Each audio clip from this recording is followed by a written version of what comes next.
meeting of Navasota City Council is called to order on this Monday, the 13th of January, 2025 in council chambers. Let the record show all council members are present. Welcome and thank you for being here this evening. I ask that you put yourself in the silent mode. And to visitors, please sign in. And if you wish to speak under visitors' remarks, please fill out the form found in back. State your name and address at the podium, as we must document all meeting business and remarks limited to 3 minutes. Tonight's invocation will be led by Pastor Mac Vaughn, then followed by the pledges.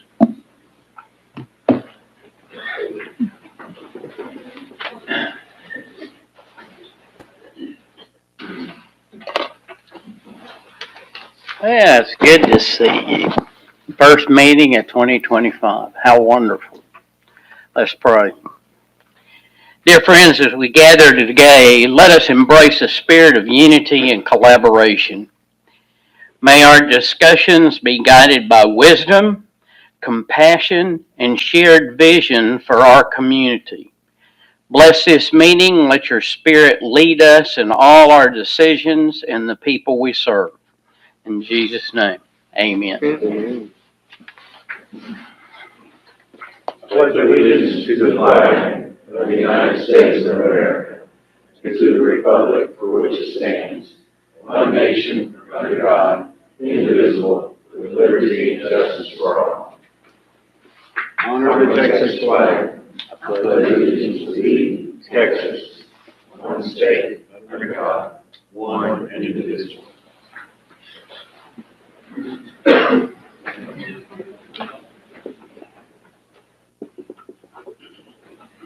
Brief remarks of visitors. We have a Deborah Richardson.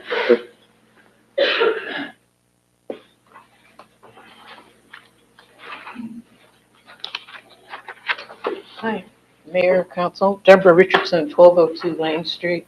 I wanted to talk to you about the dogs that are in our neighborhood with just running around loose with no leashes or humans, there to guide them. It's getting worse. And I kind of think as new people move into the neighborhoods, I'm giving them the benefit of the doubt. Maybe they're not used to Navasota's laws. So I was wondering if you all could insert something in the bill as a reminder. I understand you probably can't afford to, make a special mail out just for that. But in the mailings that you're going to do anyway, if you could put either a special note in there or in some of your flyers, add a section to some of your flyers to remind people about that. Thank you.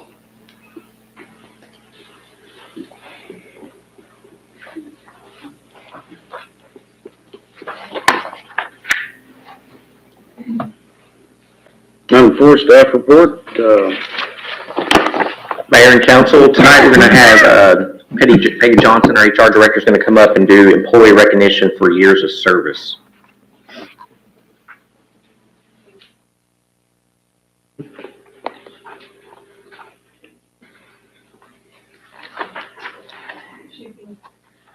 I got it.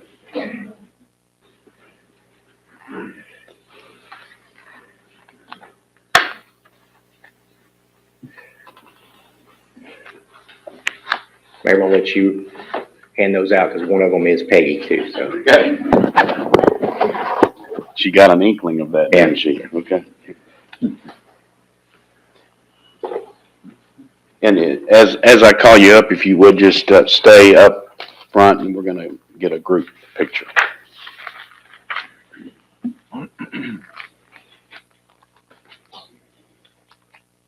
For 5 years of service, Robert Bobby Harris.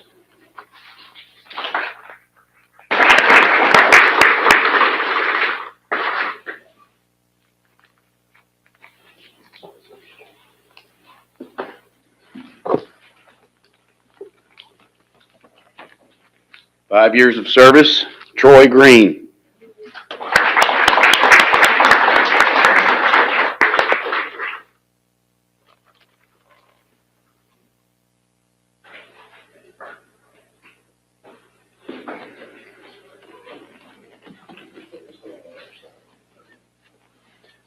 Five years of service, Tiffany Woodard.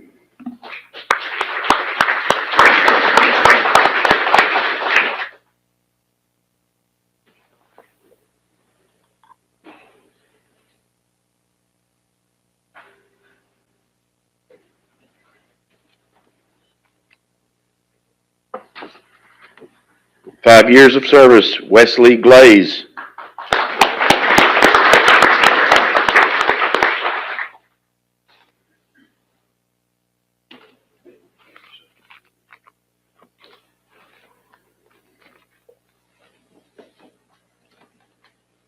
And 5 years of service, Cody Smith.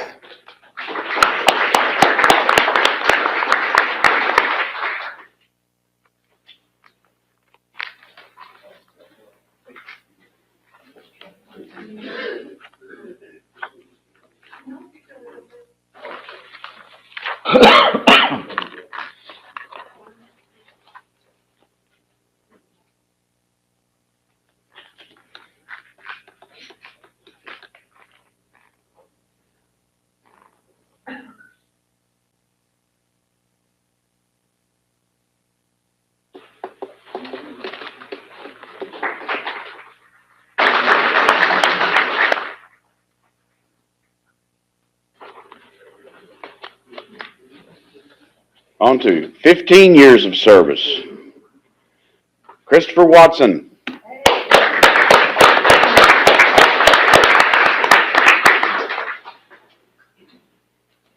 Or Chris for short.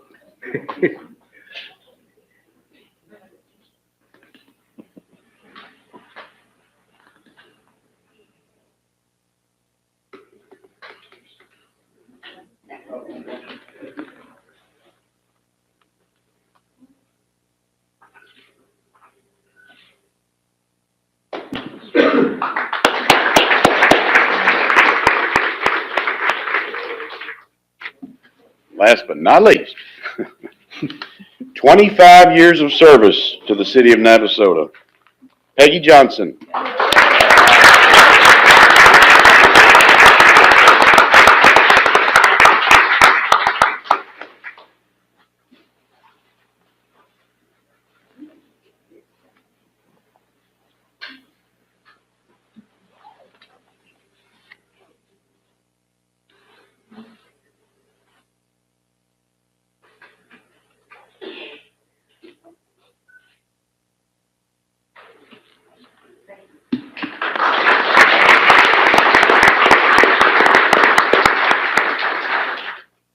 Thanks, Mayor.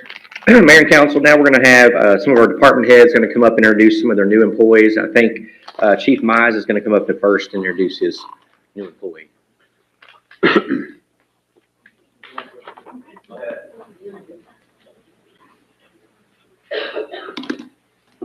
Mayor, City Council, this is Cody Crutchfield. He comes to the department with just a little over 7 years of prior law enforcement experience, 4.5 being with the SRO program. And so he's our full-time school resource officer at the Webb EAP campuses.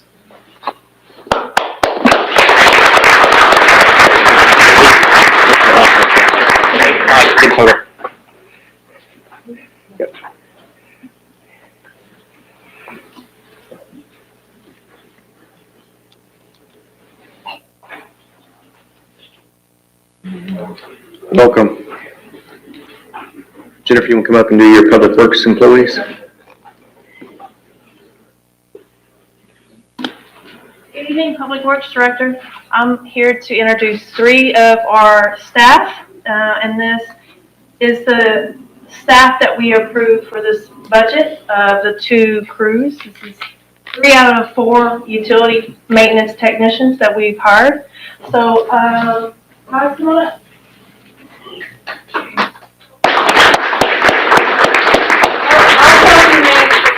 I'd like to introduce them. Come on up. I told them that we hired a bunch of public works, and look at the crowd that showed up for them. Thank y'all so much for doing No one really comes out, but they came out tonight. So I have Kendrick Taylor. He goes by Ken. So he's one of our utility technicians. These are the guys that are in the hole. It's the hard work out there. So these are the guys that really do the hard work. Then I have Earl Hill. Come on now, Earl. And last but not least, Travis Fertonte. So all local native Navasota folks, and, you know, they've been around, they came to our city. I think we got a good crew. I know we got a good crew. So everybody, welcome.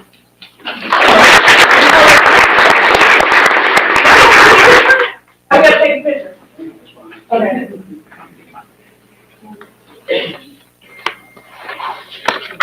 Okay, thank y'all.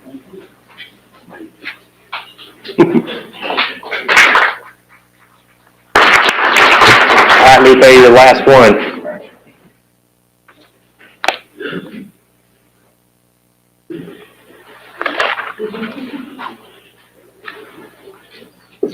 Mayor, City Council, good evening. Lupe Diosdado, Development Services Director. I want to formally and proudly introduce to you guys Charlie Stutz. He's our new Economic Development Coordinator. Started last Monday, and since then he's been drinking out of the water hose full blast, absorbing everything. Here's a brief bio about him. He is an Aggie grad, for you Aggies in the audience. Yeah, I knew there was going to be a few. He graduated with a master's and bachelor's degree in economics with a concentration in financial economics.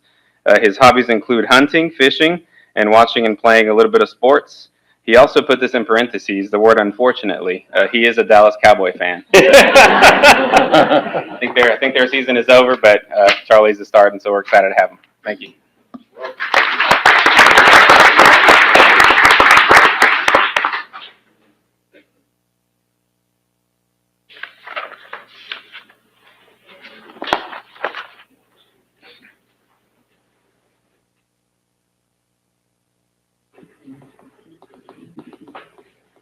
It is. That's it. Go. You're good to.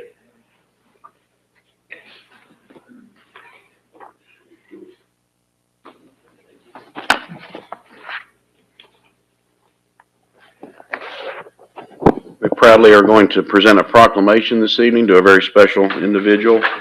I'd like to ask Ms. Gaston and any of her others that are here with her to come forward, please.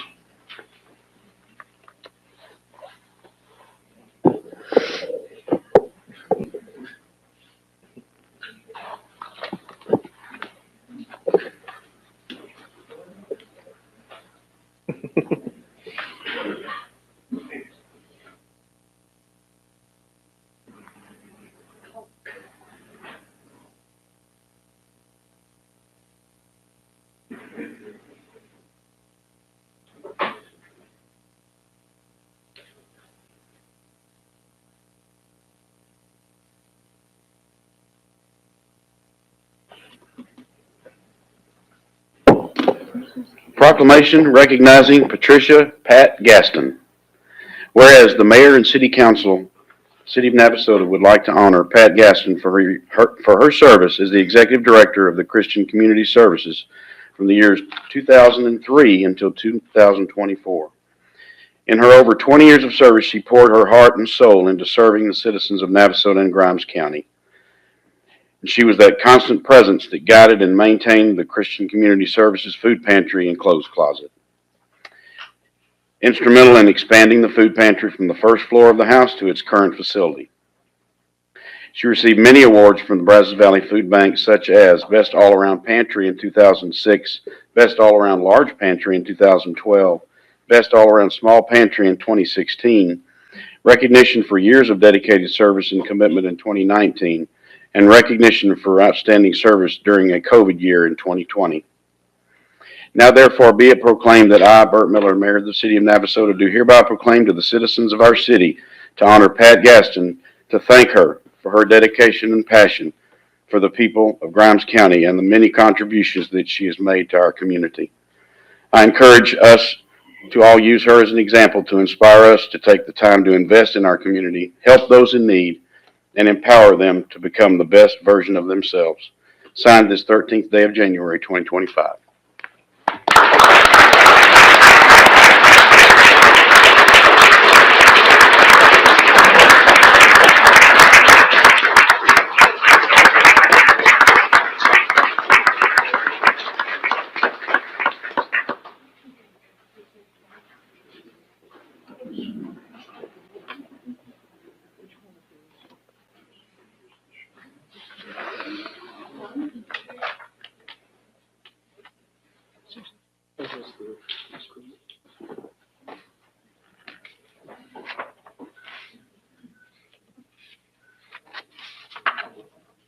She's not going anywhere.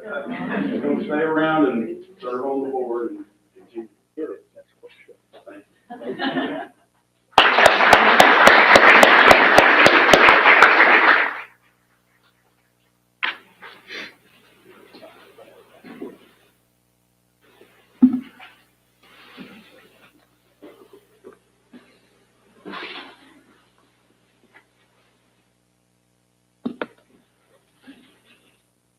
Any reports from council on boards and commissions? Mr. Mayor, last Thursday, we had a meeting in planning and zoning, had a workshop on, and discussion on, permitting tattoo studios in the city.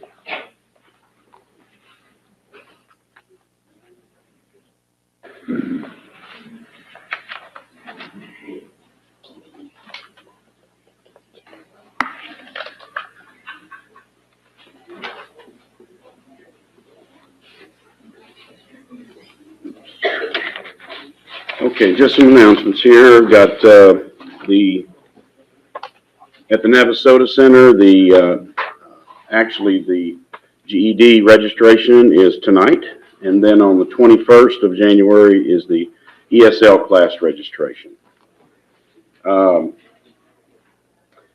up on the 18th, that would be this Saturday, is the Martin Luther King Day Parade and program. The parade starts at 11 o'clock. And then after that, the program is at Friendship Baptist Church.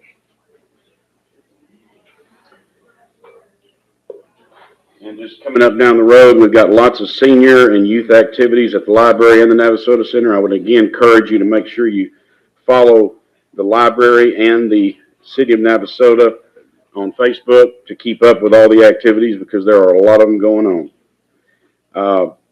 And then coming up on the 25th and 26th is Go Texan out at the fairgrounds.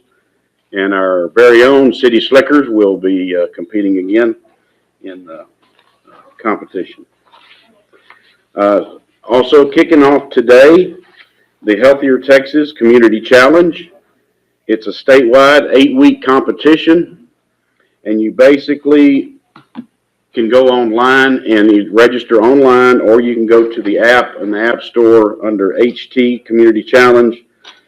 It's basically a place where you can record activity that you do that's healthy. That's whether it's food or whether it's drinking water, whether it's taking a walk, playing a sport, or whatever you're doing that's healthy. You can log it in, and Navasota and Navasota ISD get points. And so we really want to shoot for the stars and see if we can win this competition in our small city category. So take advantage of that. It's txcommunitychallenge.org is the website. And like I say, it kicks off today, goes through March 9th. So I'd encourage, and it can, any age, all ages, we'd love for our youth to get involved in that as well. And adults, there's no limits. Mayor, I'd like to make a couple of announcements. Yes. I want to recognize Michelle Savinsky, our duly appointed Deputy City Secretary. She's attending her first meeting to see what it's all going to be about one day. So thank you for coming, Michelle. Yes. And then also just a reminder to the public that the election sign-up starts Wednesday, January 15th, and runs through February 14th for City Council for places 4 and 5. And that election day is May the 3rd. May 3rd. All right, I'd like to also just read real quickly a letter from the Executive Director, Lucy Yabert at the Chamber of Commerce. She wanted to take a moment and say thank you to the City of Navasota staff and City Council. Chamber recently held their annual State of the City event, and was one of the largest and most diverse crowds in attendance they've ever had. The leadership team with the city and all council worked hard to promote the event, invite businesses and various people to attend, and helped us host as well. Presentations were phenomenal and well thought out. Special thanks to Assistant City Manager Christian Gauthier, who's also a Chamber Ambassador. Christian's helped plan, set up, tear down, delivered supplies, and so much more. Marketing and Communications, Taylor Hughes, helped with swag items, planning the event, and getting the word out to our connections, as well as the city's presentation. Development Services, Lupe Diosdado. When we call, Lupe always answers. And this year, he really helped dial in the focus of the event, as well as participated in several planning discussions in her office. Thank everyone so much for attending, helping plan the event, and supporting the chamber. Lucy Ybarra.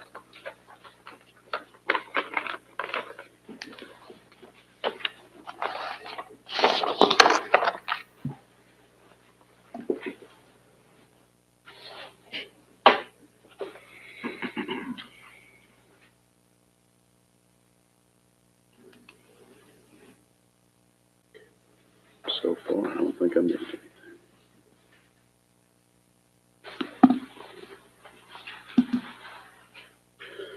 All right, item number 5, consideration and possible action regarding a contract with Landmark Aquatic for the renovations of the Navasota swimming pool in the amount of $690,580. Well, if I move them up, I can't see. If I move them down, I can't see, so. Good evening, Jennifer, Public Works Director. I'm here tonight to present the Landmark contract. We were here October 28th. Landmark and myself did a presentation of the existing conditions of the pool, structure including the filtration system, chemical treatment systems, and various things that need to be up to date for the code compliance for safety. The presentation was given. City Council then gave me direction to get with Landmark to present a buy board contract, and the buy board contract came in at the amount of $690,580. So I do have Tim with Landmark Aquatics here for any additional questions that you have in reference to the specs of this, repairs, the contract, so on and so forth. You can ask him any questions that you like.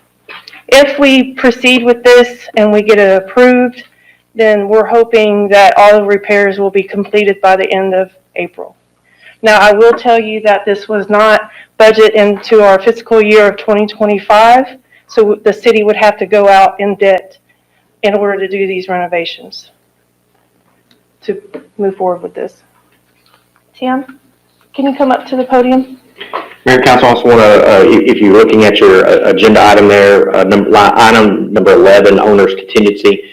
So staff, working with Landmark, we came up with a 10% contingency, and that contingency is the sole discretion of the city. So if there's anything that we determine in the project that we want to enhance or do that wasn't part of the agreement, that allows us that opportunity to, an example would have been if we decide we want lights in the pool, a lighting system to be put in that, there's funds for that. So that's at our discretion. It's not at the discretion of Landmark. So just want to make sure you understood that. And again, this is Tim Warren, correct? Warren? Yes, ma'am. And tell me your title again, if you don't mind. I'm the Director of Renovation Okay, for the organization. okay, so he would be over this project. The young man that came into did the presentation, he's in a different department. He's an engineer in the design department. Yeah, So- Stephen Celiscar, who Correct. was here as a, excuse me, is a mechanical engineer on our staff.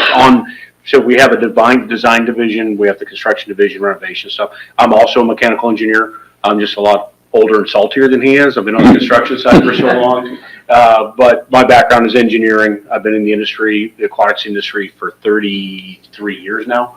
It's what I've done ever since I got out of college with my engineering degree. Been in aquatics. So you would oversee? But yes, I would be solely responsible for the project. I would staff it, man it. I have project managers that work under me. I have superintendents and foremen. I would staff the job and get it done. So city. it's not subcontracted out to another contractor.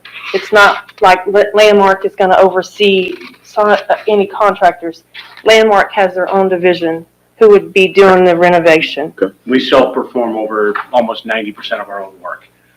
When it comes down to some finishes and things like that, like plaster finishes and stuff, we work with a company we've worked with for 40 years. in the Houston area that would come do the plaster job. They carry a big staff because we need 40, 50 guys for one day. So they come in, do the plaster, and out. So we do sell a little bit of it, but the majority of it we do ourselves. Can you tell us exactly what you will be doing? Sure. In a nutshell, so the pool itself, by the state codes, they've changed a lot in the many years. There's pre-99 codes and there's post-99 codes, okay? So anything that was built before 99 has a certain criteria that it can survive under, like turnover rates, pipe sizes, velocities, and flow rates through piping. Any pool that's past 99 has to live by much stricter standards by health code by the state of Texas. And a lot of those codes are mainly to do with health and safety. So in the old pools, you used to be able to get an 8-hour turnover rate and higher velocities through pipe. They've slowed down the turnover rates, or I should say sped up the turnover rates to a 6-hour turnover rate minimum on new pools, which then requires larger pipe size diameters and things like that. So once we go in and take, an old 99 pool, pre-99 pool, if we go into it, we can replace like for like. Like, so if a pump goes out, we can replace a pump. But once we start changing filtration systems and adding this and doing that, we have to bring the entire pool up to today's codes, today's standards, right? So the state of Texas requires us to do that. So essentially, you've got your main drains at the bottom of your pool. You've got your perimeter system, which is a stainless steel perimeter overflow gutter on that pool, which takes the surface water to the filtration system. And then the main drains take the bottom water to the filtration system. So we get any large sediment that falls to the bottom of the pool to the bottom, and anything, the bad stuff that really floats on the top of the pool, skin, hair oil, all the debris, pollen that end up in that pool go over to the surface. So what we have to do is upgrade the piping sizes to the pool. So Tim, not to interrupt you, but I want to have everyone to understand, those that do not have a pool, what a turnover time means. Okay, so let's step back. So 6-hour turnover rate is in a 24-hour period. The water in the pool has to go through the filtration system and be chlorinated and treated every 6 hours in that system, where pre-99 was every 8 hours. So it sped up the process. Instead of 3 times per day through the mechanical equipment being filtered and treated, it goes to now by code has to go through a minimum of 4 times per day. So it just speeds up the velocity, which then at that point obviously increases the velocity and the flow rates of the water that's moving through the piping system. So what's out there right now is not adequate, pipe sizes to meet the new demands that the state puts on the pool industry and the codes. So we have to go in, cut out the bottom of the pool, install new main drains, which we're going to lower the floor of the pool up a few feet and put some new main drains in it and pour a new bottom of that pool to get our proper size piping out. And there's also a lot of laws, federal laws now, that are in swimming pools that were not just a few years ago. There's a Virginia Graham-Baker Act, which is an anti-entrapment code, so that if somebody's swimming near the main drains, they don't get sucked to the bottom of the pool. So there have to be oversized drains, pipe sizes, velocities correct. So we'll do that, go in and tear out the bottom of the pool. We're going to repipe the gutter system, and then the gutter system is also a stainless system sitting on top of the wall. It's been leaking underneath the gutter system into the soils around there, so we're going to clean that area out and repack it and reseal it back up underneath there. There's also some the pool needs to be brought up to code for ADA access as well, so we've got to put some handicap, some ADA lifts into both of those pools, so that patrons who can't get in and out regularly can get in and out of the pool. That's a federal statute under there. And then pump and filtration system to meet the new turnover rates. So we have to upsize the pumps. We have to put a new filtration system in there that meets the current codes. And with that, more technological upgrades, being motor controls, pump controls, flow meters, and things like that. Now, VFD for the pumps will control the pumps. So basically, we can go in with the new technology and set the flow rate at what we need to have a 6-hour turnover rate. So we can say, listen, just for example, we can tell the system, hey, we want 1,000 gallons a minute of flow. And it'll constantly maintain 1,000 gallons a minute of flow. It'll ramp the pumps up and down on there. So when the filters are clean, they'll run at a lower speed. And as the filters start to get dirty before backwashing, it'll ramp up the speed of the pump to match that flow rate that we want in there to meet the state codes. And then also the nice thing about that is in the winter months, you can go in and change your flow rate down. When the pool's not open, you don't necessarily need to have the full-blown turnover rate in the off-season. If nobody's using the pool, you can turn it down and say, listen, let's say our target was 1,000 gallons a minute. We want to turn it down to 700 gallons a minute during the winter months, and just enough to keep the water clean, clear, and balanced. We don't want it to, we don't want mosquitoes. We don't want it to be a infestation of mosquitoes, but we need to keep it clear and balanced, but we can run the pump, let's say, versus a 95% run speed, we can back it down to an 85% run speed. So the electrical savings throughout the winter months is substantial on that. In the deep end, we're going from a 10-foot pool to 7-foot deep. That will still allow us to have swim meets there. Correct. So we're gonna be, going underneath that pool and raising that. We're going Floor. to, yeah, basically, we're going to eliminate the existing main drains that are involved in that pool. We're going to rock and gravel the bottom of that pool up 3 feet, set new main drains, and go through the back of the pool wall to the mechanical room. And then we're going to pour a new floor over the top of that whole area, and then replaster that setup. So it'll be ready for swim meets. The water will be clearer. It'll be up to code, and it'll be a lot easier to maintain than it is, a lot easier to keep the water in the condition you expect it to be in, crystal clear blue. So when people go by, it doesn't look murky green.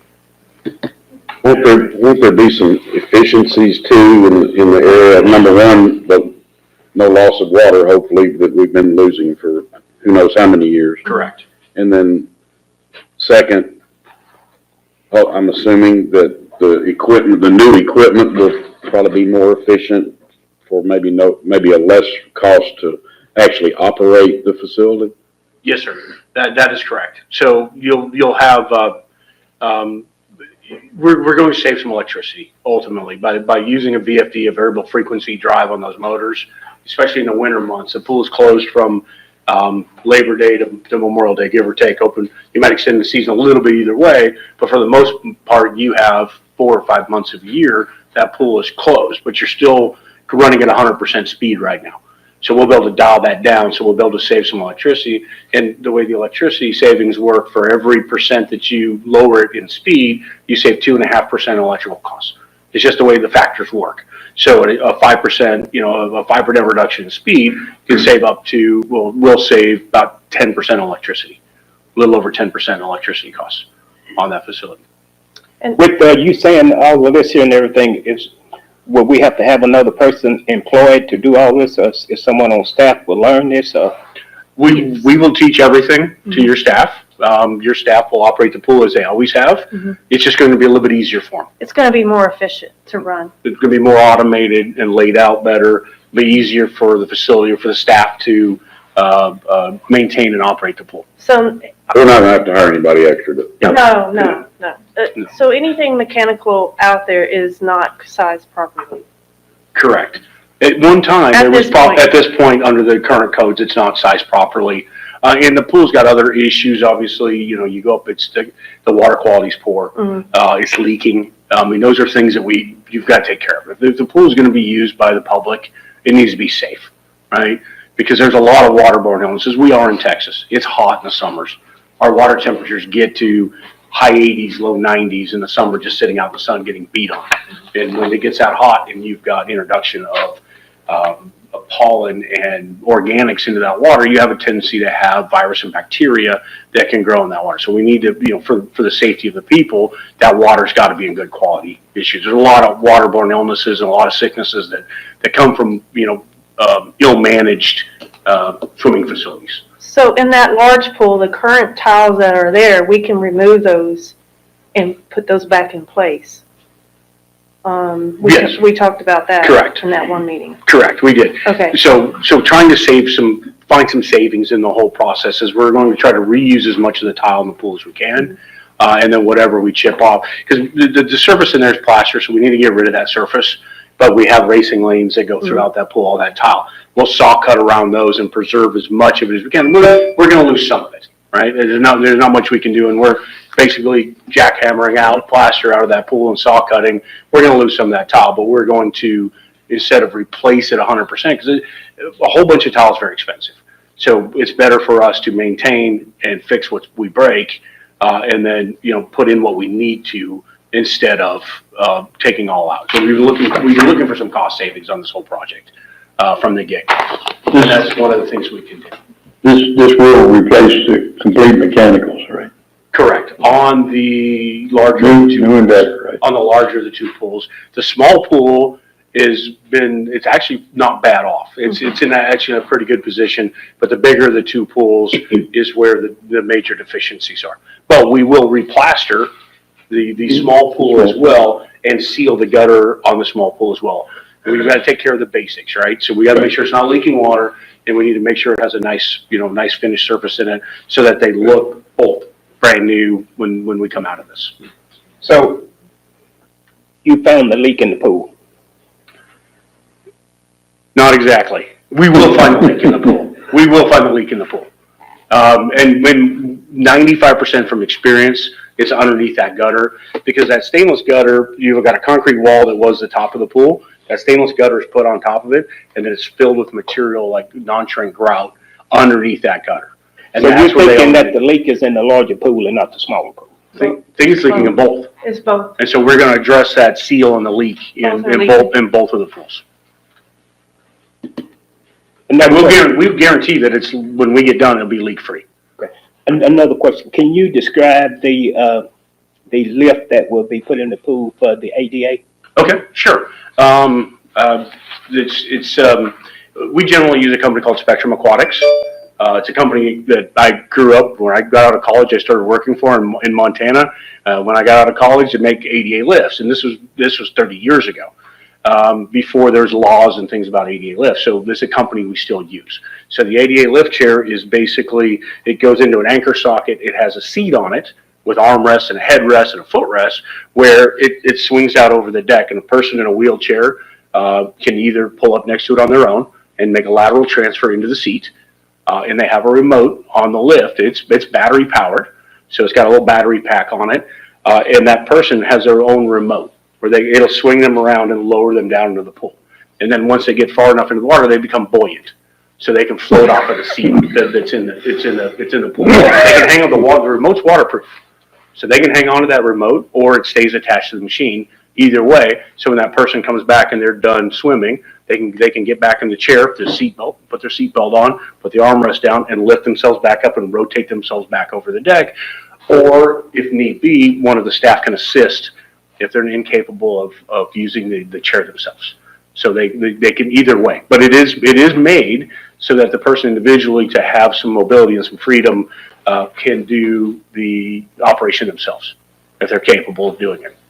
And they'll be on one on each pool, because by federal law, we have to provide access to any amenity for every person, regardless of disabilities under the ADA.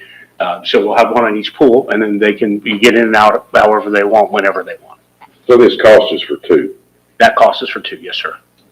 My final question is that, I know this wasn't budgeted and everything, but we wanted the pool ready for this upcoming swimming season. So what are the percentages that if we award you this, that it will be ready? 99.5%? I can't say 100% because we don't know what we could possibly run into. We've given them a deadline of end of April. And we're capable of doing this. We've been doing this as a company for over 40 years in the Houston area, in Texas in general.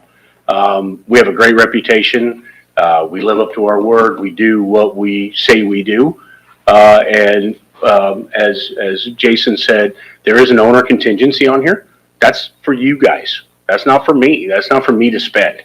That is for you guys if you elect to do additional work on the pool, because we just weren't known, because we made some comments about lights and some other things. We just left it open, right? So there's some money there. The intention is not to spend it unless the city says we want to spend it. I just feel better for any unforeseen circumstances. When you do a remodel or a rehab, you want to have something in there. I said that was my last question. Something else come to my mind. And Jason, you may have to answer this one. On the rural park, facelift over there. Is this gonna go inside with that? Yes, sir. So that's one of the great things when we met with Burdett.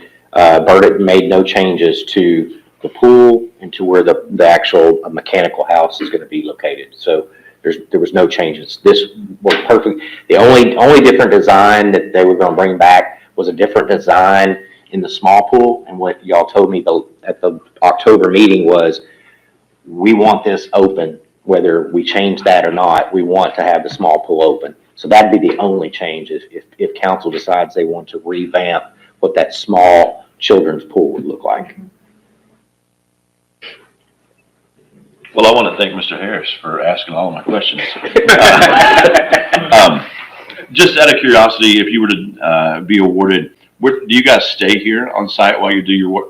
Do you stay in town? Generally, yes. Generally, we would, yes. Our office is by Intercontinental Airport, so it's a little far drive. Now, there's a whole contingency of us, myself included, that live in the Conroe area.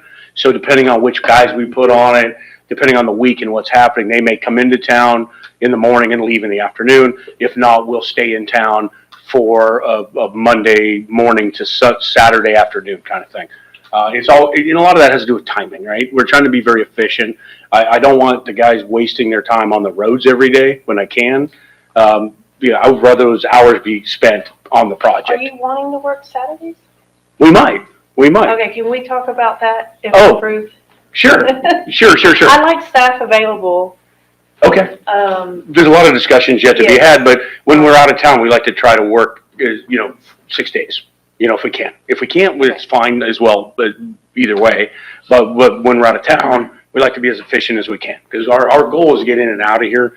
The only real lead time we have on here is the filtration system. The filtration system will take about 8 weeks to get. There's a lot of work that can be done before that time starts and that actual filter gets in, and we place the order, 8 weeks worth of work will be out in the body of the pool. So we'll have plenty to do as long as we get moving pretty quick if we do this, so that we can make sure to get those in here by, early March. Right now the timing is fine. Everything's good on that, and we'll have time to get the project done. So you have a season this year.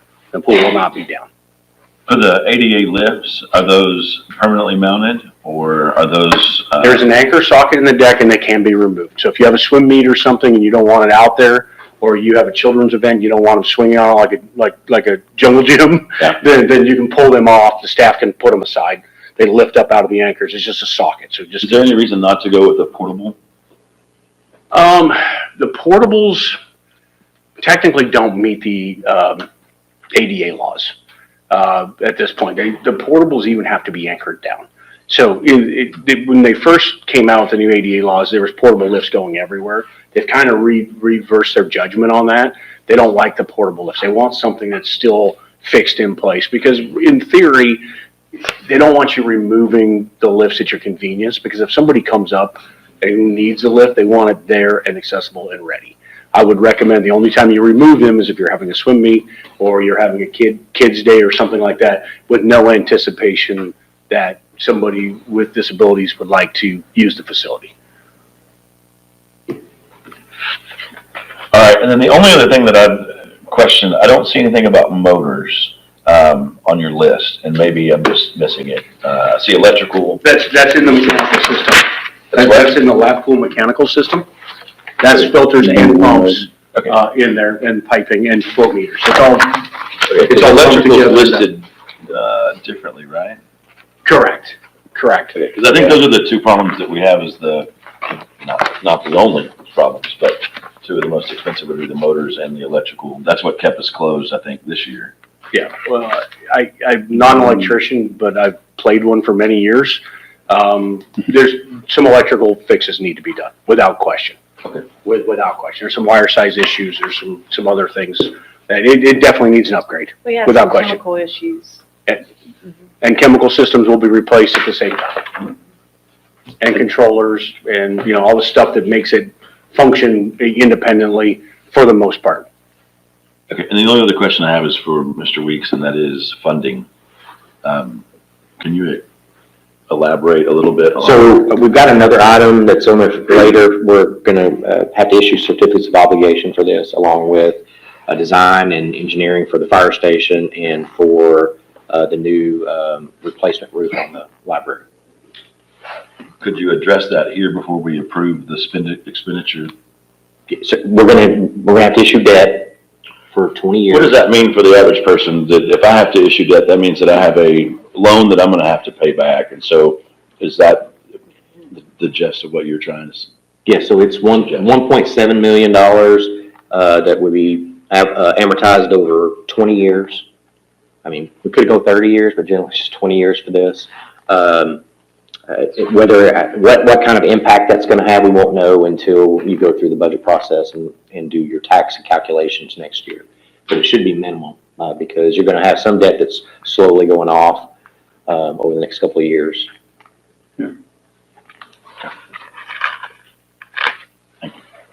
Mayor and Council, Mr. Warren has provided a construction contract which will contain, the plans and specs, Councilmember Harris, that you're asking about in terms of the lift chairs and the motors and those sorts of things. So, but the contract needs some revisions related to cities specifically. So if council decides to move forward with this contract, I would request that you include the authority of the mayor to negotiate, approve, and execute the final form of the contract, because there's still some work that needs to be done on the contract. That's a pretty boilerplate contract. Yes, sir. If you have a contract, we'll be happy to review that on our end. This is just one to put out there. If there's any points in there that you're not pleased with, I mean, it's all negotiated. I mean, I appreciate that, yes. That's all. Much of it's okay. We're open to a lot of iterations of that because we see so many different contracts. Yes, sir. The other thing too, to make very clear, is that we have all the design and engineering on this. So we'll have a full set of design stamped engineered drawings for this project by the time we're complete. So we'll have a full set of as-built documents. And those will be attached to the contract. That's done in-house too, right? That is done in-house, yes, sir. We have professional engineers in-house that will sign off on the drawings and put them But together. you'll have to still pull permits through the city and then get inspections by our building official. Correct. On the. Correct. We'll follow through with that process, work with the city, make sure that we pull the proper permits, make sure we get the proper inspections, make sure we turn in submittals, because we'll also show you what we're doing.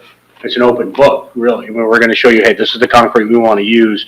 Here's our rebar spacing. Here's what our engineers say we need to do. Here's the equipment we're going to use. We'll turn in an entire package, submittal package to the city and say, hey, here's everything we're doing on the project. Any questions, any comments, any concerns? And then we can go through everything that's planned on the project as well. So, Kerry, you have concerns over the contract? Well, as Mr. Warren said, it's kind of their standard contract, and there's some provisions that relate to cities, performance and payment bonds and those sorts of things that need to be addressed in the contract, which aren't. I don't have, most of it's okay, just in terms of the performance standards and those sorts of things. I'm fine with, and the timing of payment and those sorts of things, but there's just some revisions that need to be made. As Mr. Warren said, it's kind of a boilerplate, their standard contract, which really wasn't. It's a pretty neutral contract. But it can be changed rather easily. Yeah. I've got contracts too that, we'll come to, I'm confident we can come to an acceptable contract for this project if the council decides to move. Yeah, if you decide to move forward, you can redline what you're uncomfortable with, bring it back, we'll review it, and if we agree, we do it all the time. It's pretty standard practice in there. Fit it to a municipality versus a. Correct. So if they make a motion to approve, then they can also say, I make a motion to approve based on. I would say subject to the mayor negotiating, approving, and executing the contract. Yeah. If you're comfortable with that delegation, and I'll make sure that it's in a good form for the city that protects the city's interests. And we're used to working with the municipalities. It's one of our biggest sections of work. We do a lot of private work. We do a lot of municipality work, a lot of school work. We do a lot of work with the, city of College Station, city of Conroe, city of Houston, you name it, city of Brenham. We do a lot of work with municipalities on an annual basis, so we're very accustomed to working with cities and living to your guidelines, because you guys, every city has their own little nuances, right? And so we're okay with that, we understand it, and we'll work well with, in those boundaries.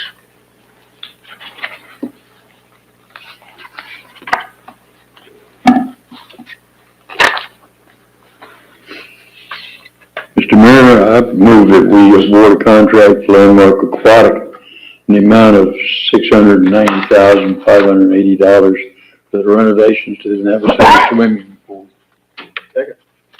With Mayor carriers. Pro Tem, would you add, authorizing the mayor to Authorizing the mayor to approve, negotiate, and execute the agreement? good. That's what he said. What he said. And do you second that? Still second. Okay. Thank you. Motion by Mr. Gessner, second by Mr. Stevens to approve the contract with Landmark Aquatic for the renovations of the Navasota swimming pool in the amount of $690,580 with the added part to that motion that was stated. Any further discussion? Mayor, I would, like to add something to that, that no work is done until the attorney signs off on it. Work is not started. Yes, sir, because I hope they're not going to start work until the contract is executed, so I think that's already built into that motion, Okay. Councilmember. So, I don't think there'll be any, we won't get, out over the skis and get exposed on anything before the contract is executed. Any further discussion? All in favor, say aye. Aye. Any opposed? Seeing none, item carries.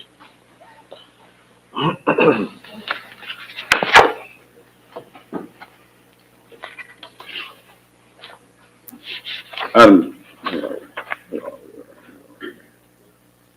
6, okay. Item 6, conduct a public hearing for the purpose of receiving public comment and testimony regarding zoning change application submitted to the city of Navasota by Grimes Altamira LLC for the property located in the A0044 Jesse B. McNeely Abstract near the intersection of State Highway 90 South and FM 3455. The zoning change application requests to change the zoning from Ag Open Space District to Altamira PUD, a planned unit development for the development of a 96.618 acre mixed-use residential and commercial planned unit development. The property affected is legally described as A0044 Jesse B. McNeely, tract 13.3, 96.618 acres, located in Navasota, Grimes County, Texas. Open the hearing at 6:54. Mr. Mayor, Council, good evening. Lupe Diosdado, Development Services Director. Just going to briefly summarize the PUD request application before you tonight. So in summary, as you mentioned, this property is located on State Highway 90 and FM 3455. This is a planned unit development request. There is approximately 96 acres on the project or within the project boundaries. A little bit of background, this property was voluntary annexed by the city in May of 2023. The Public Improvement District was also approved by the City Council on December 9th of last year. And lastly, there will be a future TERS development agreement request by this development at a future council meeting. The project summary, there's 380 single-family homes, multiple commercial pad sites, and the city's third elevated water storage tank, small water plant, and water well number 8. Part of the zoning change process includes 2 public hearings, one with planning and zoning, one with council, to finally get to the moment we are tonight where you are considering the PUD ordinance that includes the boundaries of the project, the development standards, and a concept plan showing you what those development standards outline. Planning and zoning held their public hearing on December 11th. Concerns were raised by the public at that time related to potential increased traffic, drainage issues, and maybe even some nuisance complaints from the adjacent livestock auction facility. This project was designed really with that in mind. Most of the residences are pushed away from State Highway 90 with commercial and detention out front. So it creates a buffer between cow talk and subdivision. So developers hoping that that's going to be a significant buffer to prevent any complaints from those future residents that maybe smell a livestock here and there, depending on the direction of the wind, I guess. And planning and zoning did, like I said, hold a public hearing. They voted unanimously to recommend approval of the proposed zoning change as presented. Some of the PUD main highlights is an 80-foot collector right-of-way connecting FM 3455 south. And so this allows for a future connection to hopefully one day Highway 105 East, whether it's a straight line or it curves through other developments. The right-of-way is there to allow that connection. 8.5-foot wide shared use paths and sidewalks on both sides of that collector street for increased walkability. Same thing, there's a secondary access point to the west that also includes a 6-foot wide sidewalk. So again, this entire project, really, there's lots of different sizes and shapes of sidewalks to make it a cohesive network for walking. 50% of the lots are to be 50-foot wide minimum. The other 50%, 45-foot wide minimum.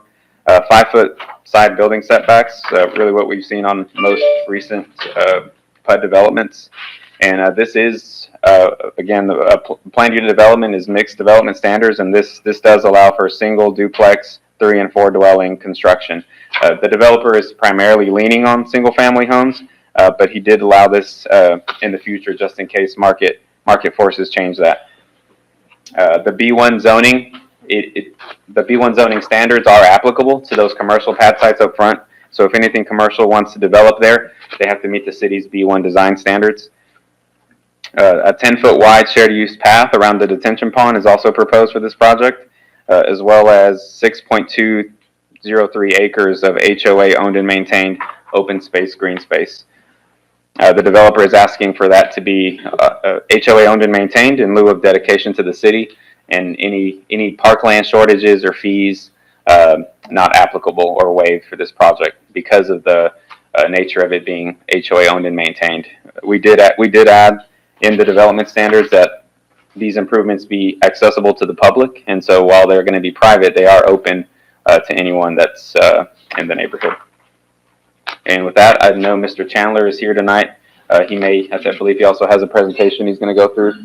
So I will leave it for questions now, or we can let Mr. Chandler present.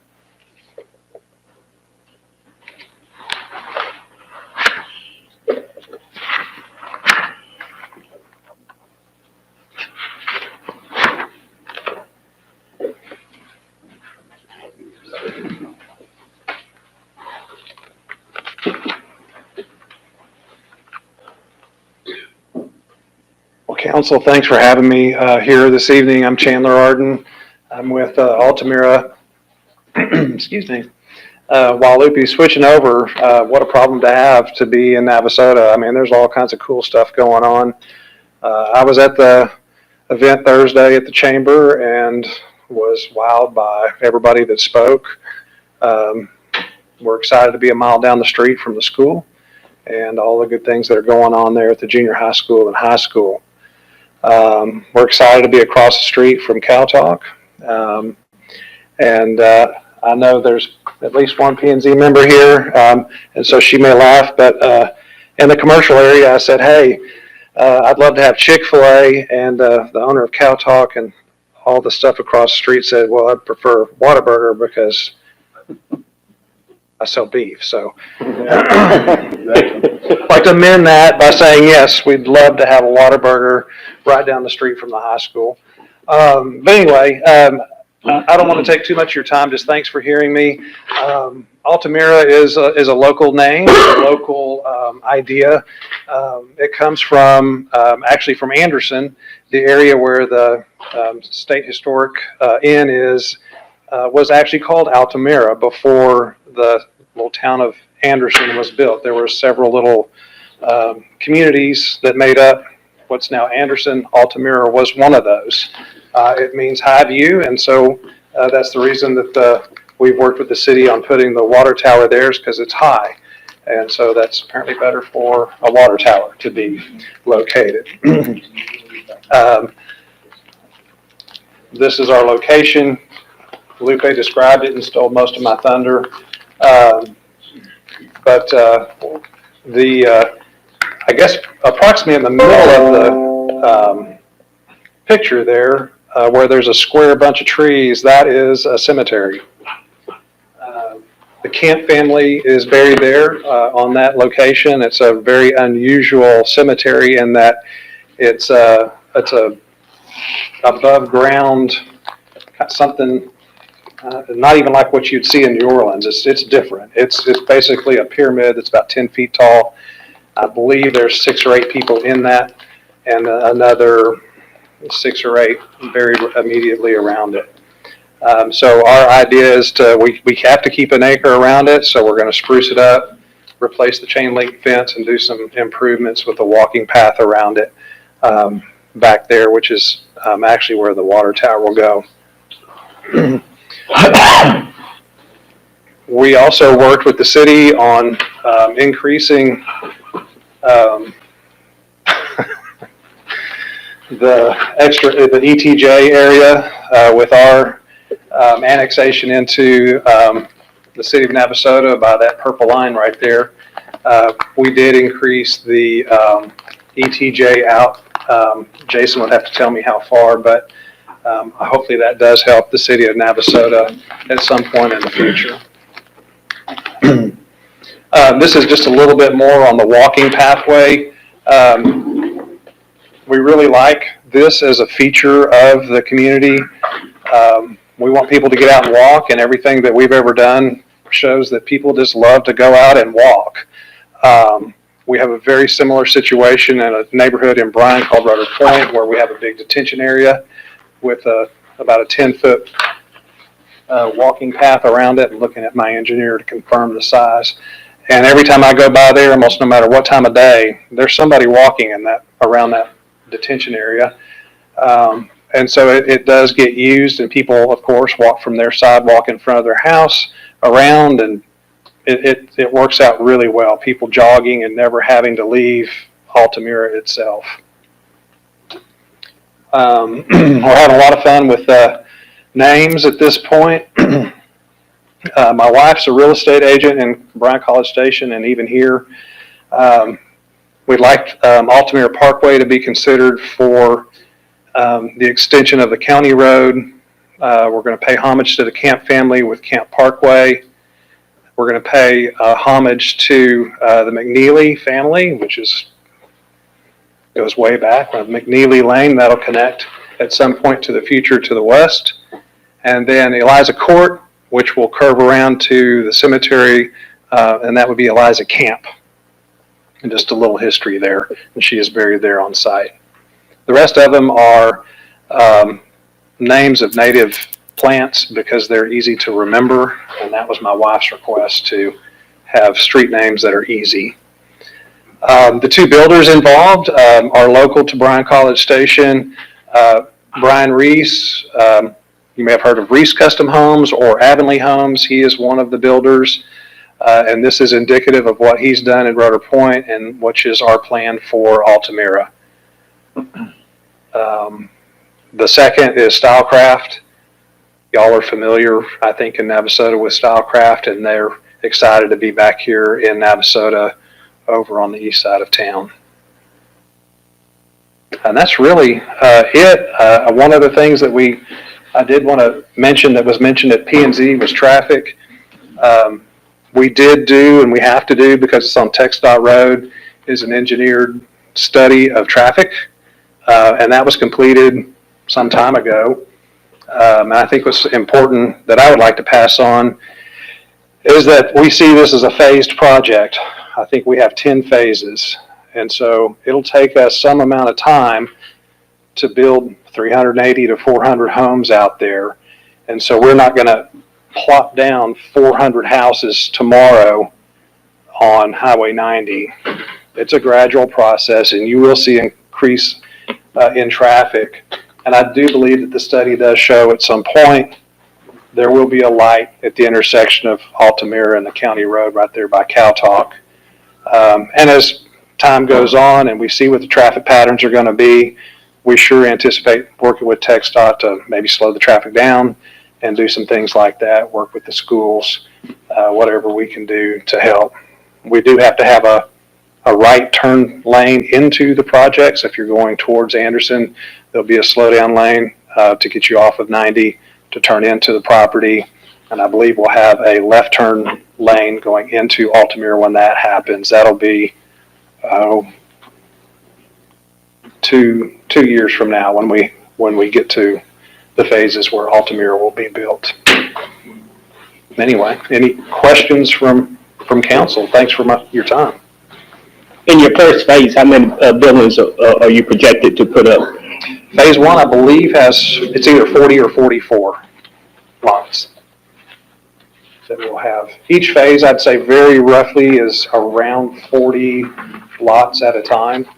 And so that gives us the opportunity to put some houses on the ground, see what the market's doing. If the builders want to adjust anything with their floor plans, then by the time we get to the next phase, they're ready to go for whatever changes need to be made, if the market changes, anything like that.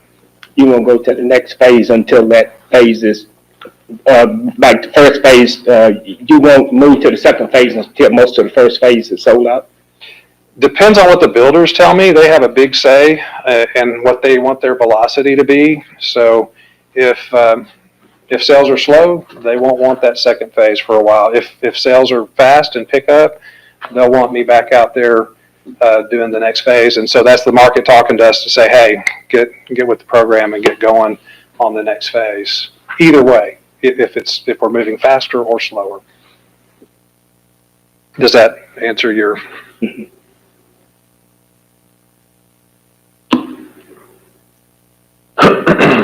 There's always a question about open space and greenway, and I know that's when y'all came to P&Z, that was one of the questions that they had. I still don't know that I fully understand the response. In Stone Ridge, they have a green space, but it's not a park. And so is this going to be a park, or is this going to be just a green space where people could look at a field? I think in the front there where the detention area is going to be, our plan today is for open space. And then again, in the back, we do have to provide the acre, and that's definitely going to be, I don't see that as a play area. Could be, but our idea back there is to do some park benches and things that would kind of be a little bit more serene usage, I suppose. But the short answer on the front area is we see that as open space for people to do what they want. If they want to fly a kite or whatever. Yeah, that's a great response, and that's kind of the same response that I used whenever I was the president of the HOA. But they really want more than that, because there's not much you can do with a bench in a park. I mean, in an open field. We probably had 5 people with kites, maybe the whole time that I was there. And so, being that you're not really in town, that's one of the things that I would like for you to consider is making one of those places a park that maybe the HOA maintains, that's not open to the public. But I think that's, with the size that you're offering or the size of land that you have, I think that's really important to consider.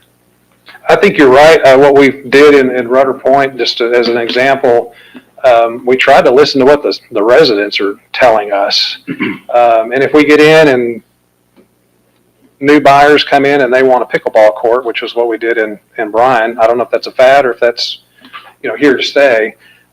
We built a pickleball court. And those aren't cheap items to do. Any kind of playground equipment, as y'all know, are super expensive. We don't know who the buyers are just yet on that side of town. They may be young families with small children and they want a jungle gym or something. Or swings. I just encourage you to commit to doing something other than just an open field. Sure. Because the developer, you're going to be here until you're not, and then somebody else is in charge, and they won't have the funds to probably do it. Sure. Yes. No, absolutely. I think it's a matter of just paying attention to what the buyers are asking for and the residents that live there. And I do want to make sure you understand that I don't think it's going to be private. That's not how we've operated as a development company, because we think it makes better sense for if somebody living over on the other side of town wants to come use the pickleball court. It's very difficult to police and make it private unless you gate it and do all those kind of things. And I'm not sure that that's where we're going to be. And so we're almost see ourselves as a city park, but is owned and maintained by the HOA. I think that makes a better deal for the city. I will tell you that my assumption and my experience is the residents don't want other folks coming to their park. Sure. And I think it is a rare thing, but nonetheless.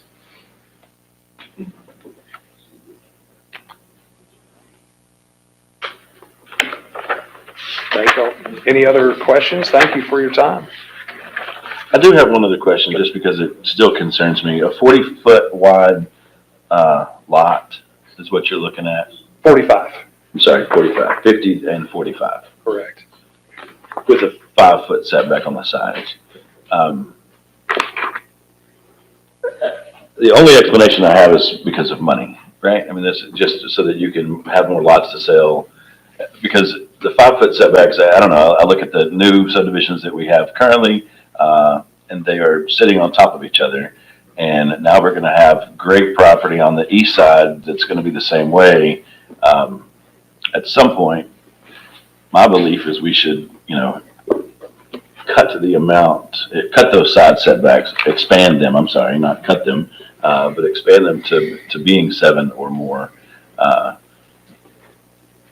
Any reason that you want that other than the money? Does 45 fit better, or? The builders that we're working with, there's I can go on for a while on that one, and I'll try to cut it short. But you're right, we do get more density with the smaller lots. The other thing that we do also get is a lower price home, and so attainability for new home buyers or any home buyer right now is problematic with interest rates where they are, and materials and all of these things that the pool guy just talked about with codes and all those things.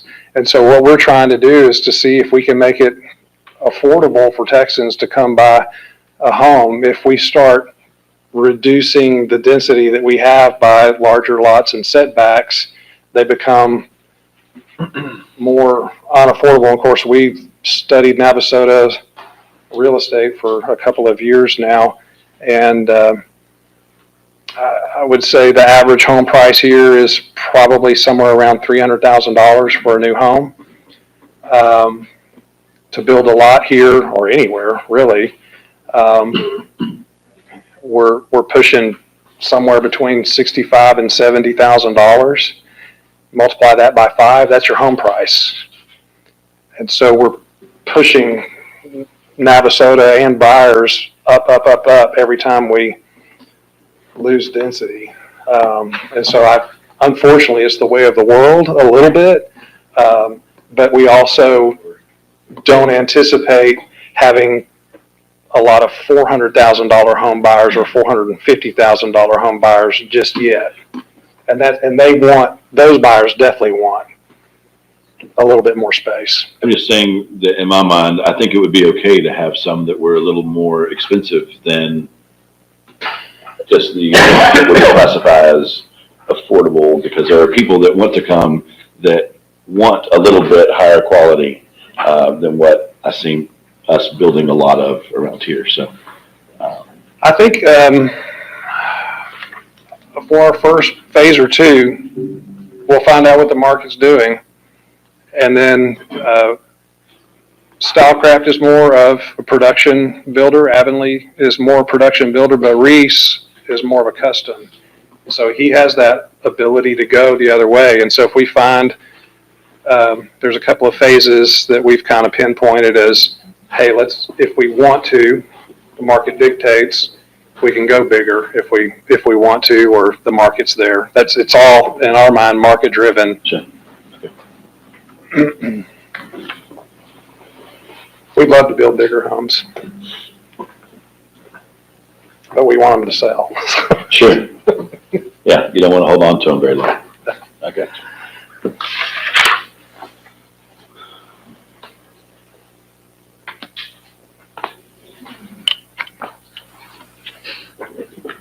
This is an open hearing, so if anyone wishes to speak to this item.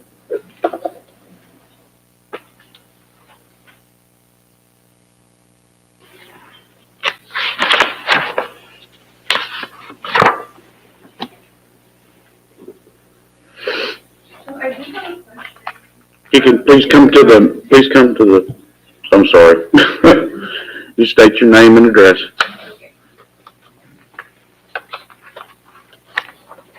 Hello, good evening. Brittany Castillo, 4973 Bain Road.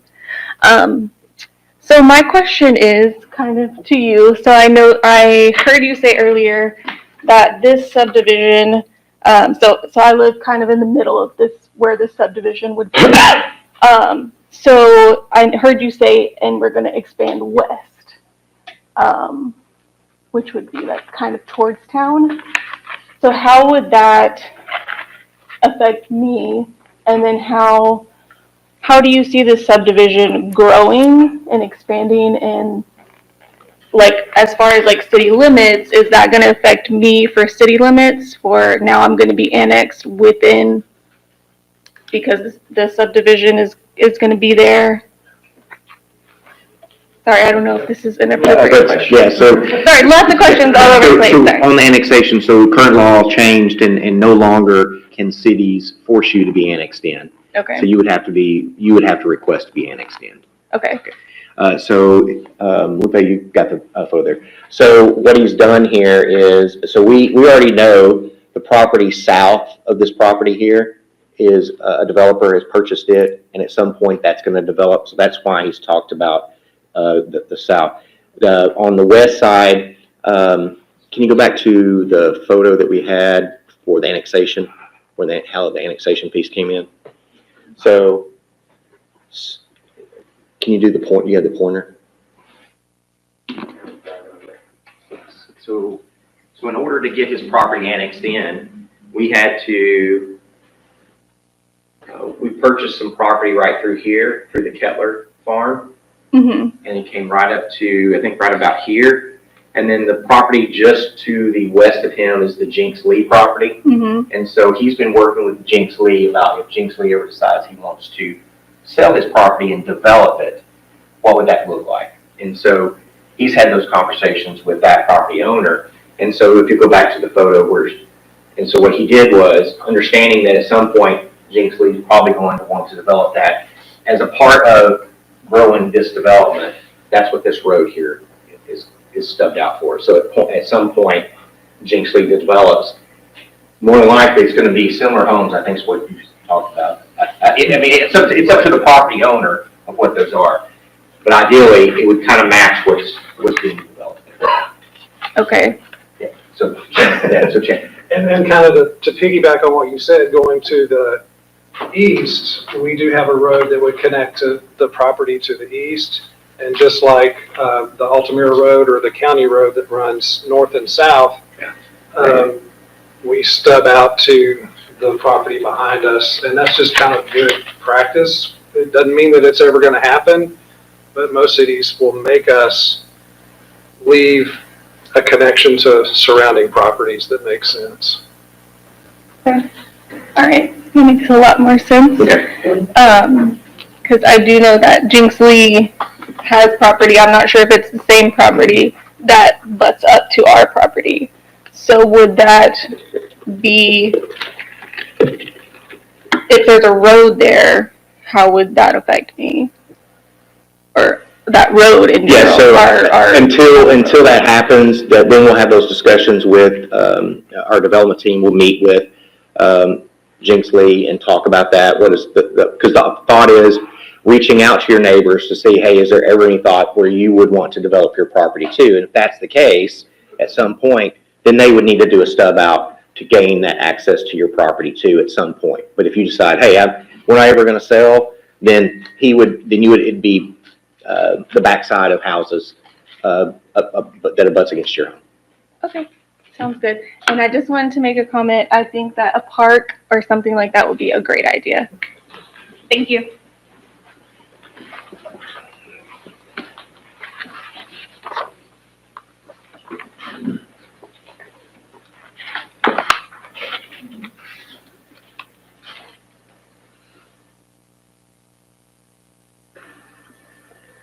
Anyone else?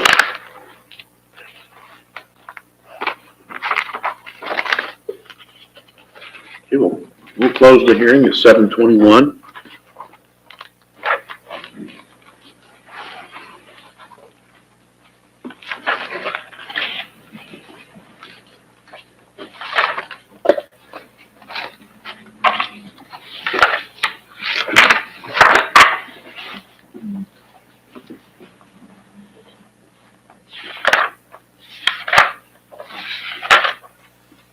Item 7 is to conduct a public. You gotta take action on that. Oh, is there action on that? I'm sorry. I missed that. Second paragraph on the item. Consideration and possible action on ordinance 1062-25 regarding. 1061, didn't it? 1061. 1061-25. On number 6.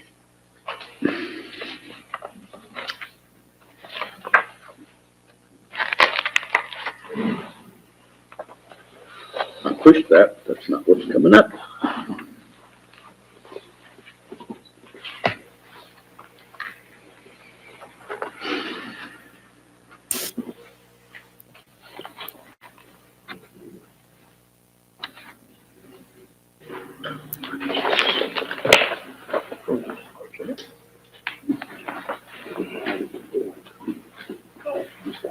Sorry. All right, excuse me. Consideration and possible action on ordinance 1061-25 approving a zoning change application submitted to the city of Navasota by Grimes Altamira LLC for property located in the A0044 Jesse B. McNeely abstract near the intersection of State Highway 90 South and FM 3455. Zoning change application request to change zoning from ag open space to Altamira PUD, or planned unit development, for the development of a 96.618 acre mixed use residential and commercial planned unit development. Property affected is legally described as A0044 Jesse B. McNeely, tract 13-3, 96.618 acres, located in Navasota, Grimes County, Texas. Thank you.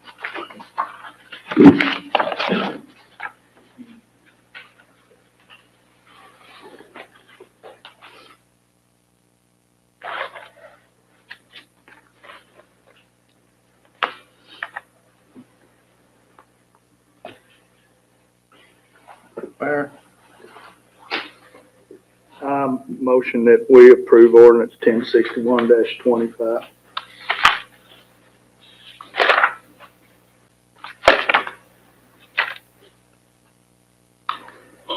Second. Motion by Mr. Stevens, second by Mr. Gessner to approve ordinance 1061-25. Further discussion? All in favor say aye. Aye. Any opposed? None, item carries.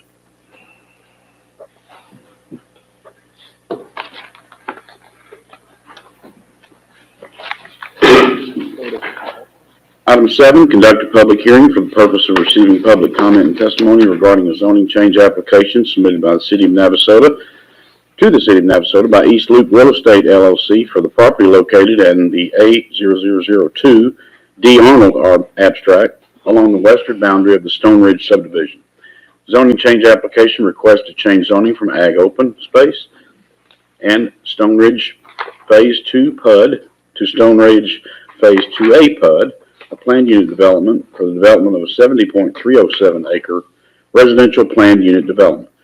Property affected is legally described as A0002 D. Arnold, tract 17, 73.21 acres, parcel 8-1, located in Navasota, Grimes County, Texas. And we'll open the hearing at 7:25. Mayor, Council, and I'll provide you a brief summary of this proposed PUD request. A little bit of background for this project. This is behind the current Phase 1 Stone Ridge subdivision. A little bit of background on that. The preliminary plat and master plan for Stone Ridge originally outlined 4 phases totaling approximately 245-ish lots. Of course, Phase 1 was approved in October of 2007 with a total of 73 lots. In 2017, here most recently, a PUD, which you described earlier, was approved. That was only for 41 acres out of the 73 acres. That project ultimately was not developed and no further lots have been created since. This new PUD, a brief summary, is 235 single-family homes.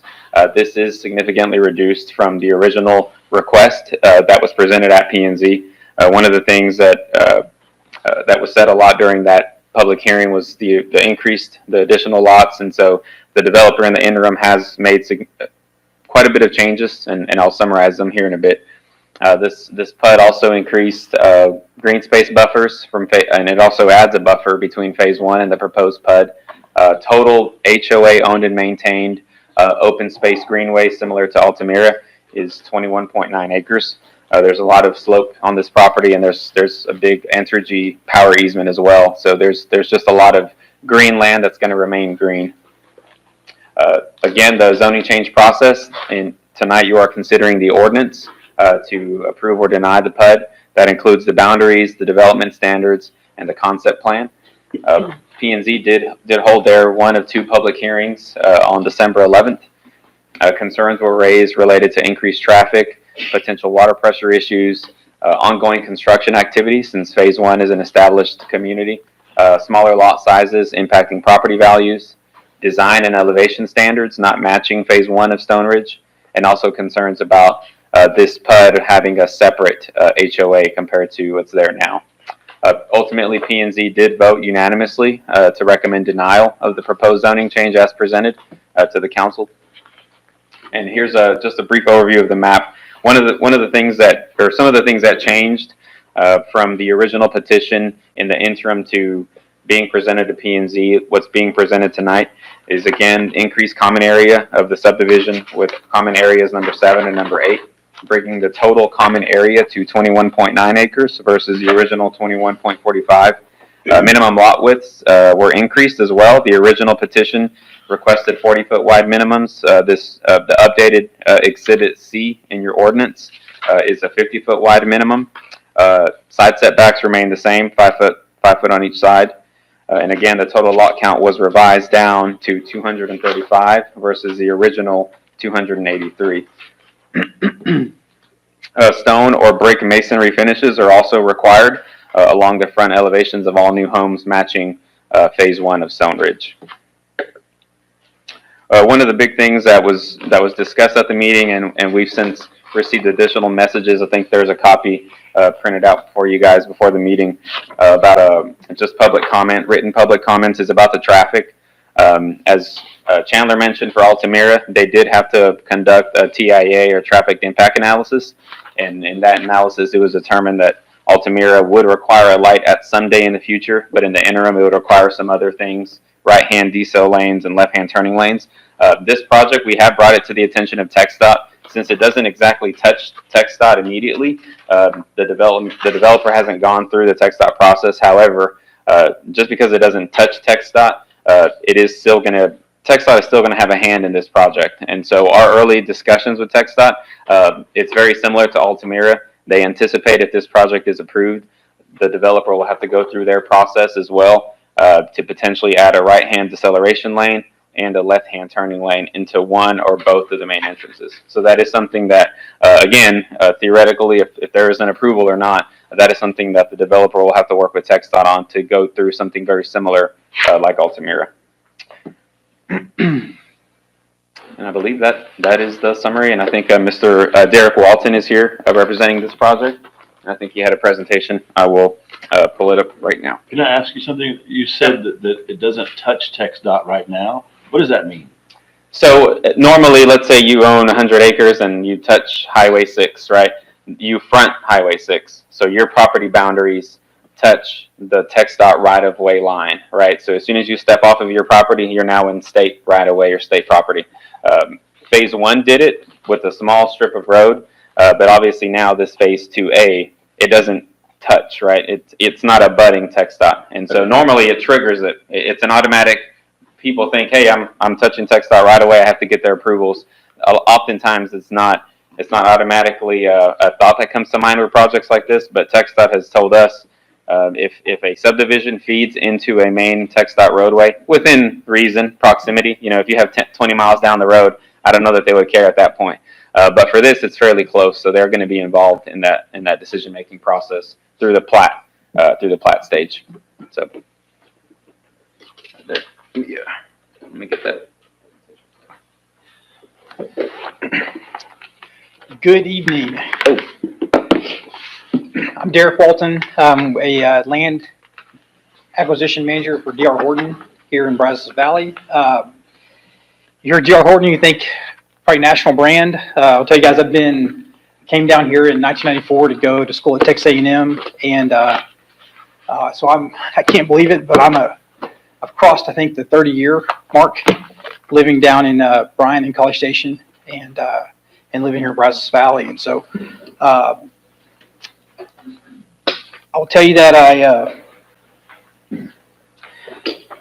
honestly, I want to be efficient because I understand this is a sacrifice of time tonight, and I value y'all's attention and consideration. And Lupe is going to pull up a picture here that has some little more graphics if it loads. I think we realized that. Here's what I have. I have a paper copies that I can pass to the council that may make it easier for you guys to see. You're there. I'll get them. Okay, perfect. Okay, thank you very much.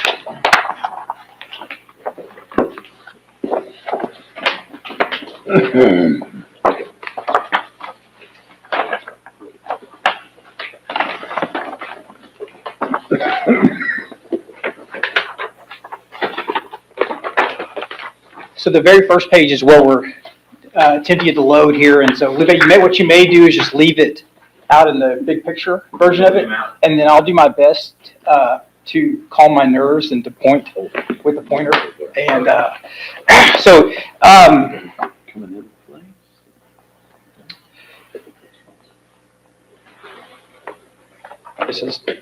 there it is. Yeah, the very top. Okay, thank you. Test it out here. Okay. All right. So real quick, this is Stone Ridge Phase 2. This is obviously you guys all know this is. I think Stone Ridge has probably been before council multiple times. It sounds like, and with different people, probably a lot smarter than me. We think we have a really great concept to help finish this neighborhood, and to bring a really nice product to what's left of this development here, and even to open the door to the north and the south. And this is a challenging site. I'm going to do my best here to see how we can do this. This back fence line, I was going to tell you guys that I'm nervous, and it is a testament that I respect every person in this room, and so my hand will shake a little bit, but I value y'all's time and even our future Stone Ridge neighbors coming out and challenging us on how to go make a great neighborhood for you guys back here. So basically this zone here, this back fence line, and there's a power line easement that runs right through here. That's about, from that back fence line where we have that black line drawn, there's about 45 to 50 feet of grade change that occurs from that back fence line to the power line easement. And so it's a pretty significant change in elevation.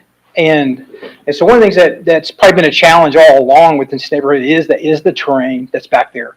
One of the concepts that we have here is creating which is where this green space right here is located, and that green space is just a grade change separation, and it probably varies from I think about 35 to 40 feet up to probably close to 100 feet of separation between the back fence line and the back fence of the proposed houses. And then also in that grade change, we're able to go make up, I believe, about 16 feet plus or minus. So the pad of the houses as they begin on this street right here, and Lupe, I hate doing this. What I've tried to show on the very top of this page, guys, is like a section view of somewhat what that looks like. So you can get a perspective. And Lupe, if you do anything, you might zoom into the top right corner of the page. Yeah. And because what I've done there is you get a perspective of basically just trying to go sketch in an existing house and how it relates to what's to come. And one of the things we're looking at in this top block, as Lupe is getting there, in this top block is basically we would restrict those to single-story houses. And if you get so, and then everything else could be a combination of single-story and two-story homes. In part of all of this, I'll just talk through this as Lupe is trying to see if we can get there. I'm going to propose that we get Lupe a more powerful computer, by the way.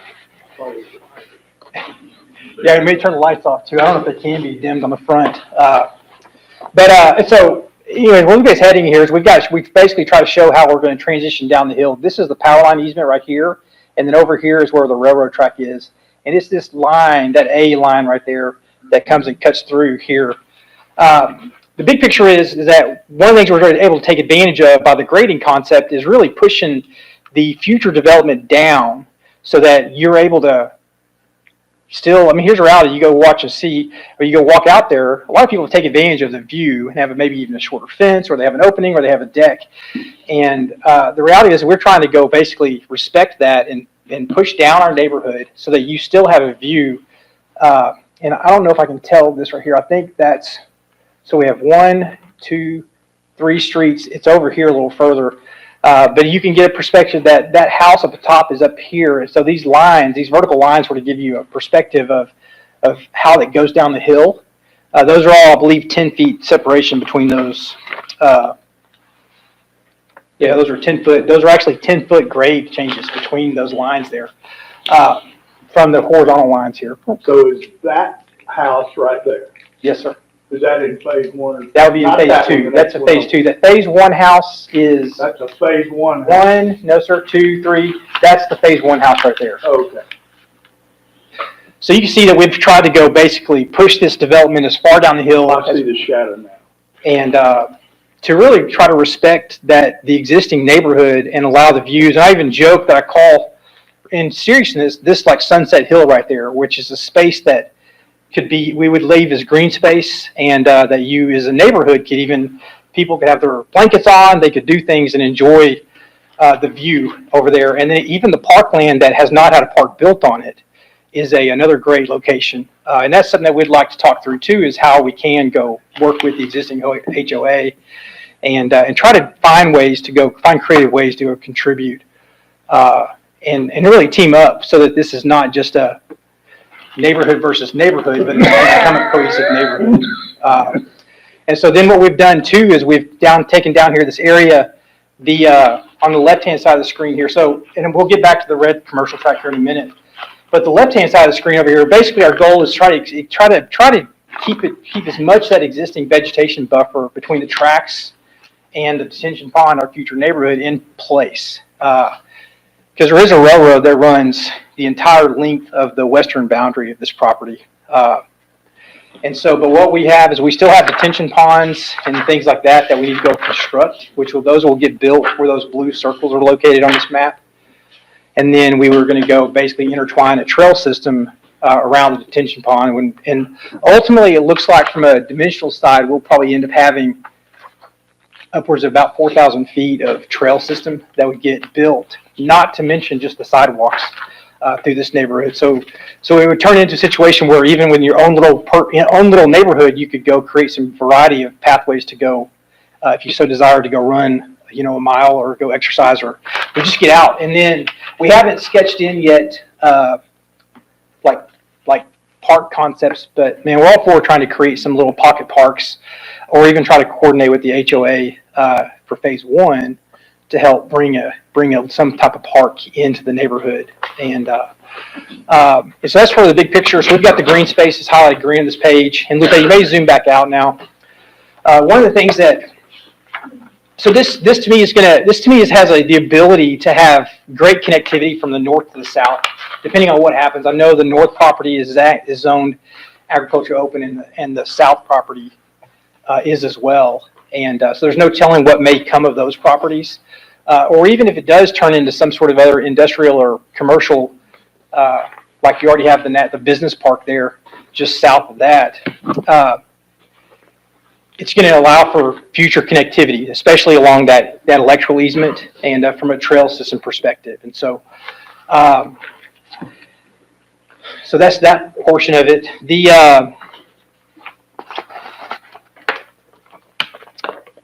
What we've done, so some of the at P&Z was first off,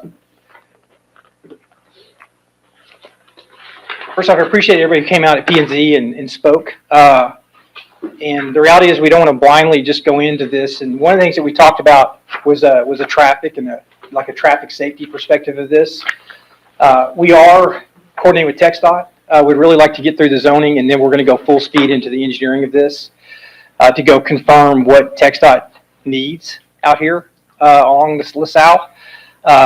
You know, it's one of those things where it easily could be some speed reduction on LaSalle. It could be, there's a variety of potential solutions that could alleviate some of the problems that probably currently exist out there with even before we show up. One of the things we want to do during construction, because we don't really want to go route construction traffic through the neighborhood, is our goal right now, but once again, it goes back to TxDOT coordination on this. Our goal would be, we drew some red lines here, would be to create a construction entrance through the commercial track. And we don't own the commercial track, but the seller is retaining that, and it's not a problem to go into agreement with him to get an easement for construction access through that track.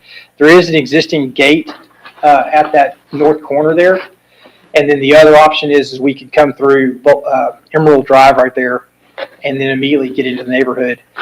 It is not uncommon for us to levy fines on our trades if they go the wrong way in a neighborhood, and so we do work to control traffic during construction. And so if the trades were limited to this entrance into the neighborhood every day, and we found out that they were coming through here, it is not something that we would not. I mean, we would. It's levying a fine against them is one of our methods that we'll use to try to control how our trades enter and exit neighborhoods. And we build in the back of neighborhoods all the time. And so this is not something that's new to us, but once again, we're all ears to go. We understand Stone Ridge has been here, and we respect that. And so it's one of those things where we're all ears if something did come up that we would love to. We will be in touch with HOA and coordinating, and I promise you our numbers will be out there, and it'll be easy to get in touch with us when it comes to something like that. And so so on the safety side, one of the issues we talked about, and some of these are engineering things that'll come out once we get into the engineering design. And one of them was a water pressure issue, and we're talking with we've requested some water modeling things from the city. Once again, it's one of those things that we'll dive into and try to go understand and if there's ways that we can go help. We're down the hill, and so that can help out on our end, but we understand that there's potentially people up the hill that might have a variety of pressure issues that if we can, this is opportunity, honestly, to somewhat help diagnose and maybe even come up with a solution for some of those issues too. And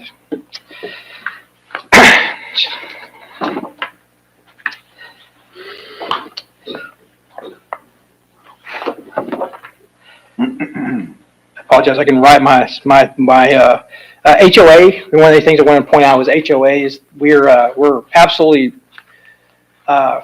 willing to go work with HOA. However, one of the things is this will have an HOA that's separate to start the neighborhood. It's a situation where we can step into an agreement in that HOA to have the opportunity, if the homeowners in the future want to merge, that opportunity can be spelled out and laid out.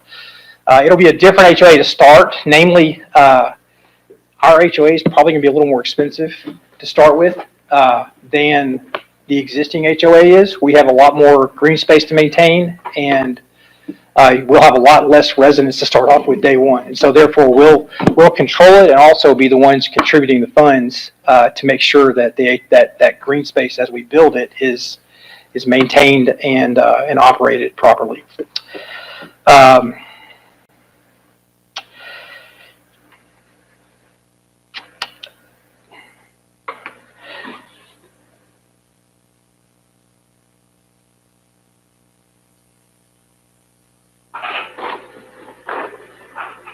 To be honest with you, we're excited. We do value this location in Navasota. We value the opportunity here where we do well and where we don't, and not so that we can not hear it, but so that we can continually improve. And we're honored, honestly, to be here, and we appreciate y'all's time, and I appreciate the time of everybody that came out here tonight. And we look forward to the opportunities here. And so I'm here for questions. We've got our engineer as well. So you guys please let me know. And there's probably something I've missed here, but we have on our other pages, we just have I'm an engineer, and so I do stupid engineering things. This is a cool surface that's been created off our grading. that you can't, the resolution is not so cool. But it basically, this is a one-to-one look at how this guy would transition down the hill to that power easement. And then these little blue circles down here would be where our detention ponds would be located. I did not try to draw the trail system because it's like a hand sketch on top of this surface. But the trail system would actually come through here, and then we'll also have we have a separation in our lots over here to maintain the existing access, because there is a existing railroad crossing over here. And so there will be an existing access point coming off of the street to allow that connection to maintain in place. But basically there would be a trail system that right now would extend all the way through from this road here all the way back through and loop in and around these ponds. And then there's a potential we could extend it through here, and there's a potential for maybe even add some parking. Mailboxes, we probably would just scatter our mailboxes throughout at the end of lots or in places that are strategic, so you're not having to go so far to get your mail. And then from a traffic perspective, honestly, we'll probably in this whole engineering process, we'll be taking a look at what's going on existing in the neighborhood. And because I think there's a yield sign right here that would probably that potentially could change. And then some of these, I think, are not a four-way, and so some of that possibly could change if it was something that was needed for the sake of pedestrian safety. And the same thing is, we're not opposed to looking into, this is going to be a pretty good hill coming down the hill here, and not opposed to doing some sort of traffic calming or speed bumps or speed humps, but something that's not going to drive the buyers crazy, but also not two ways. We don't drive them crazy driving across it, and we don't drive them crazy because people are flying down the street. And so anyways, there's some great opportunity. Yes, sir. I got a question. So that whole hillside is pitched toward Georgetown, all right? Yes, sir.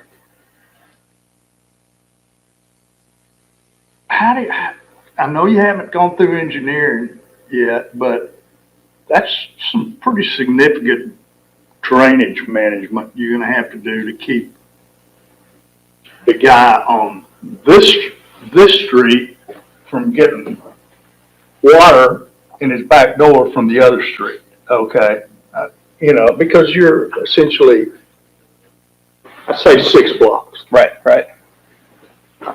And then, where are you gonna just discharge the water for whole phase 2? Is there a ditch along that railroad track or what? So there's so I'll probably let the engineer talk a little bit. There's a couple of discharge points. I think there's like 4 discharge points along the railroad track in terms of existing channels and streams. And so there's I think there's 4 discharge points. How we handle the stormwater in the streets, here's the reality is that matters to us. But there's also design guidelines that our engineer will be working off of that is intended to be able to make sure we don't have water from our streets going into our houses, right, going into our front yards.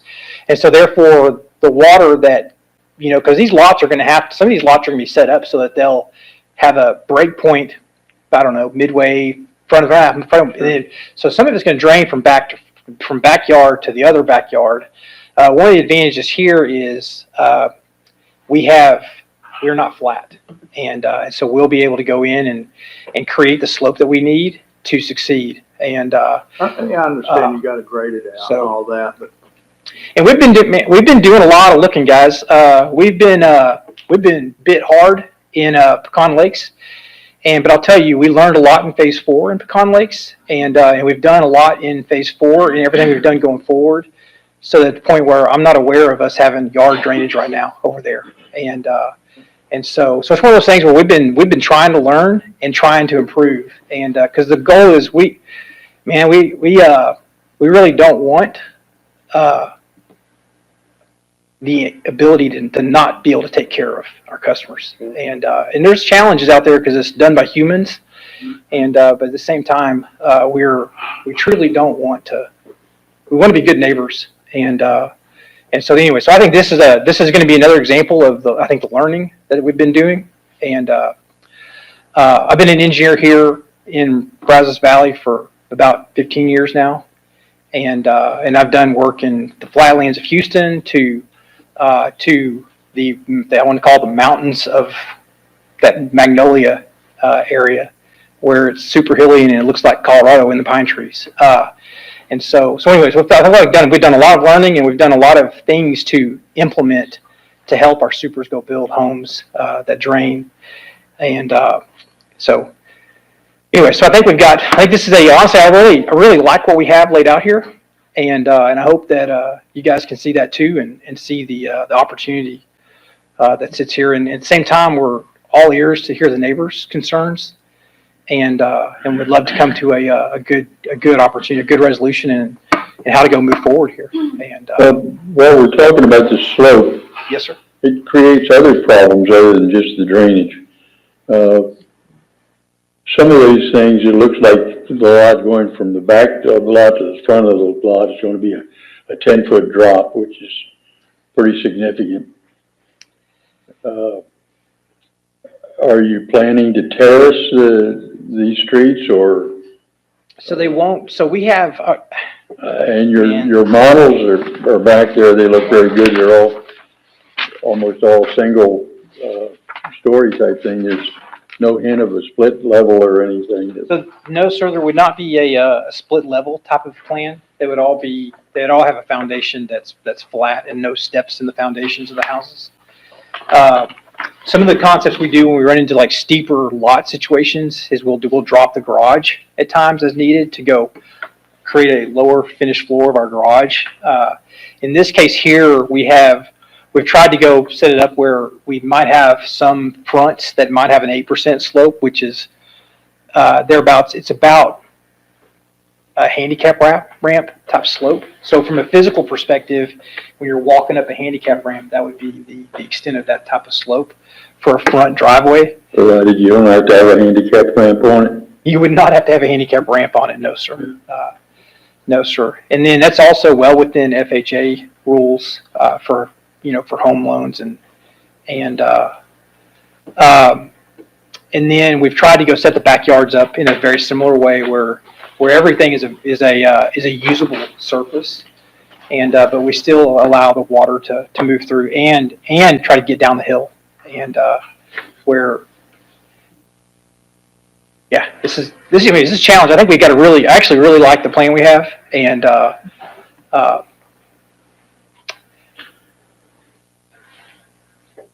So I understand the ridge of the hill and everything in the back, the water's gonna run down. However, you are gonna have, a bit of property that's gonna be to the west of Garnett and to the south of Boulder. And that is a totally flat, pasture right now. this is Boulder right here. Uh-huh. And correct me, Garnett.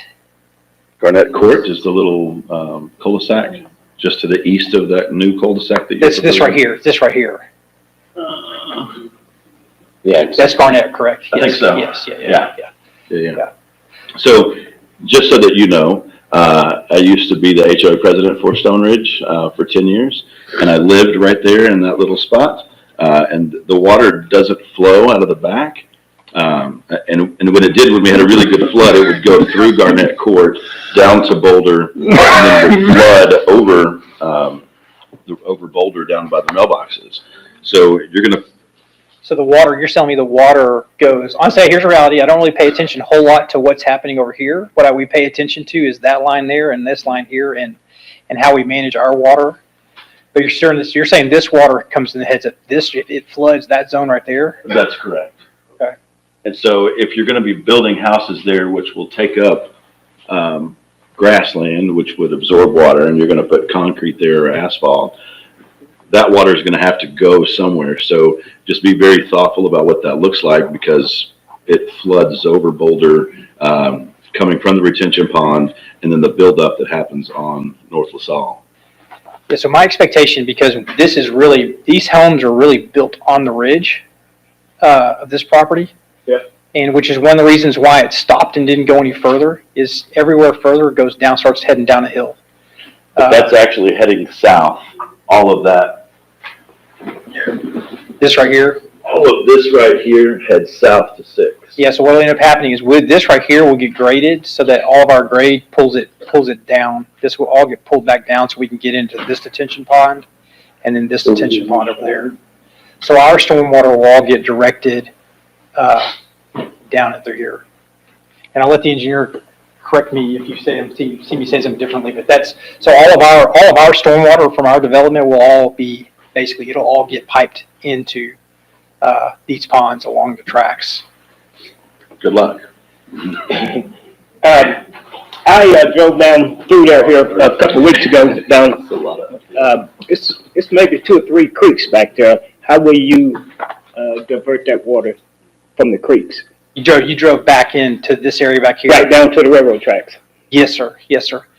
So one of the ways we'll divert that is there easily could be a easement. We'll have storm sewer that'll be in the streets, that'll be under the streets. And through the storm sewer network, we will find ways into the detention pond first, and then from the detention pond into the street. One of the, just as an educational thing for everybody, the purpose of a detention pond is to control the release rate. So you have a pre-development release rate that's currently happening every day out there in Stone Ridge without the homes being built. So this zone out here has I'm gonna say a release rate. When it rains, there's a rate of water that moves into these creeks. And when we go develop something, what we do is what Daniel does is he goes and does some fantastic calculations to go determine, and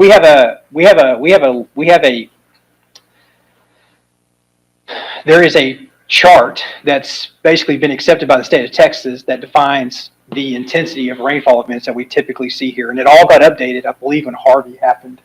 Everything got updated big time. And so we use those charts to go understand the pre-release rate of the current site based on its conditions, slope, all these things. And then when we go lay in this neighborhood, Daniel goes and does a whole new calculation based on us finishing this neighborhood. And then whatever the difference is between those two calculations, those ponds have to retain that. And yeah, well, the detention pond, I'm well aware of all that. Yes, sir. But you're getting away from my question, though. My question was that the creeks that running back there next to the railroad tracks, how will you do that? So that's where the detention pond, this one, where I'm hoping. That when it's already, I'm gonna say, maybe 10 feet away from the railroad track? So the creek. Water can't go up here, it's gotta come down here. That will remain. So all of the mitigation that we're doing, will be away from the railroad track. So anything that's right next to the railroad tracks will remain the way it is. Okay. So we'll store everything between the railroad tracks and the neighborhood, and then we'll release it in. There's a couple of, like Derek was saying, there are 4 pipes underneath the railroad tracks. And so our detention ponds will discharge into the creeks that are already there. That, like the area here, right there, this area right here is going to remain the way it is. We're going to store here, and we're going to store here, and we're going to discharge into that creek that exists today. So that will remain. And all of this water, Jennifer, is running west.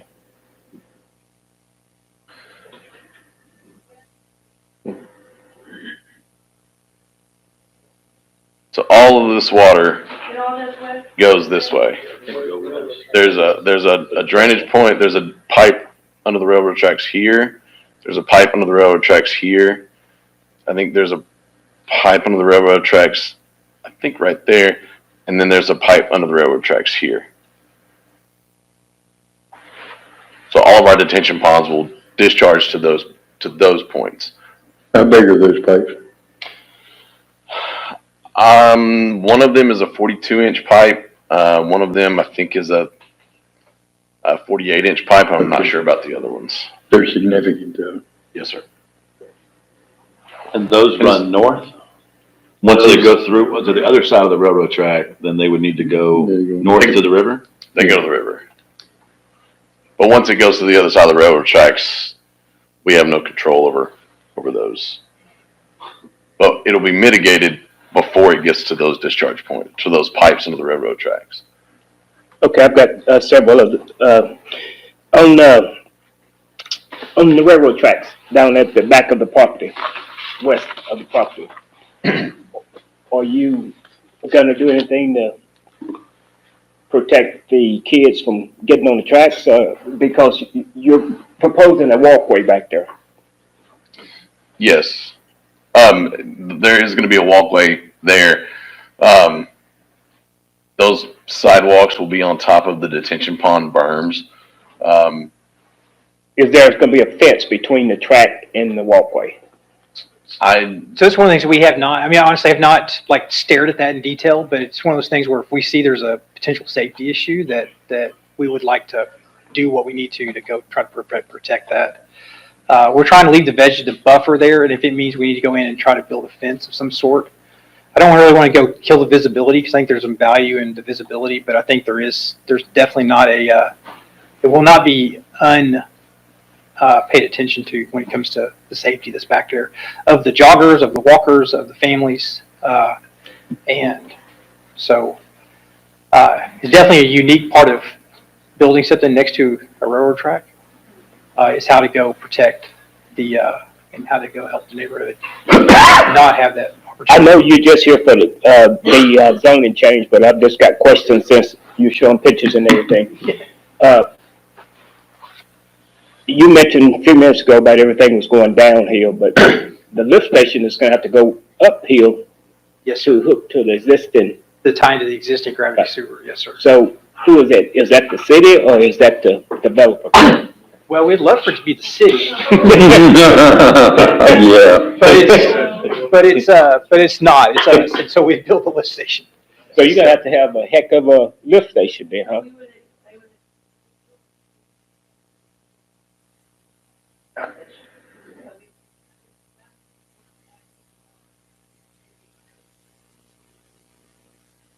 He's talking about it's gonna need some extra lift.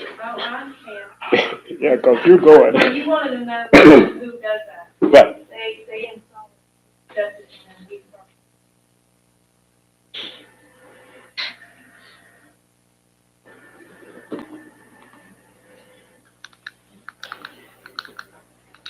I just know when we get a real big rain, LaSalle and Milliken coming right there behind the new, that Exxon up here in the north end town? Kind of floods right there, but all that water's gonna be coming down, going down that creek right there. That's just gonna add more water to it. But I guess that you know, once you get to the engineering point, you all gonna study that real hard. Yes, sir. Our calculations will have to account for any water that is flowing from off-site areas. So we'll only have to mitigate what is on the property, but we'll have to account for water that's draining onto our property. So I see the river's about 300 yards due west of Yes. about that area right there. It's probably On the other side of the railroad track. Mhm. Railroad track and the river's right here. So there's pipe that goes underneath the railroad track, and that's gonna go to Navasota River. And it discharges into an existing channel currently. Yeah, Yeah. there's some water courses probably. No chance that water gets back into the back end of this place right here. No, If that river goes out like it does every now and then. there is floodplain associated with that river, and that floodplain does not, there is no floodplain on this property. On that property. Correct. So it's all behind the railroad tracks, all the floodplain is. You're aware that the railroad makes noise? Even though there's no crossing, it still makes noise. What's amazing is There is a crossing there that, well, they don't hit the horn. Yeah. Right. at that space. Yep. And so it makes a nice slow rumble. I've not heard the horn hit times I've been out there, so. All depends, Yeah, I've hit the horn. Yeah, when I was out there. it all depends on how fast they're going, because they sometimes have to start that horn It makes when metal they're on heading metal. north. Yeah, it does, definitely for sure, yeah. It does make noise climbing the grade when it's heading south. Yes, sir. The best part is that you can feel it Yeah. on Boulder. You Yeah. can still feel it. It's not as significant now. I know that the people that live up on Stone Ridge will hear it, but they wouldn't hear it near as loudly as it's gonna be reverberating off the face of it. Yes, sir, yeah. So I have another, I'm sorry, were you done? Yeah. I heard Lupe say that you were in favor of 100% stone or brick masonry finishes on the front of the houses, but it appears to me that it's only 50% of the front? 50%. Yeah. If I did that. Okay, I would really prefer that you keep as close to the current HOA restrictions as are in phase one for phase two. And I have seen this house, this one on the bottom of whatever this page is, that looks like it could be a billboard of a house that's just a big square. Yeah. I'm not gonna talk about the style of house, but that is not really the most beautiful, and I would say doesn't fit in with the houses that are out there currently. And so that to me and the lot size are kind of the two big sticking points in my head. Right. That I think that 50 is too small. I think that we were promised 60, when I lived there, when people bought into the property, it was 60 and 90. 90 is a great size. I understand you're wanting to save money. I think 60 is probably the smallest that I would go out there. It's not my money, your money. Yep. So I'm not really excited about the 50-foot lot size. And I think I would do 100% of the front facing in the masonry. So what we've done is, so I've looked at what I've looked at the CCRs. I don't know if you have those with you or there right now. I looked at them earlier today. I think ours is probably at a minimum meeting what the CCR said. I think the CCRs actually allowed masonry to be hardy plank, and I'm not saying that in the CCRs. And so I have a copy I have with me if you want to take a look at that. But our whole goal was to stay in line. The point what I'm saying is to stay in line with the with what was done out there. I understand you're saying that, but I have seen this house right here and this out in Pecan Lakes, because you have this one out there. That does not match anything other than. So I don't know that we have built that house. You may be thinking of another builder. To be quite honest, I'm not sure which builder you're with, because I think I heard several names, but D.R. Horton, I believe, is the one that built these. Yeah. Out there. Huh. I know there's a two-story we've built in phase one-ish. We may. This would be back in the new phases, and I'm not sure who built it, but it looks like a billboard on the front, and so there's not really any change. I'm just suggesting that it doesn't appear to match what have seen at the first part of Stone Ridge. Yes, sir. Yeah.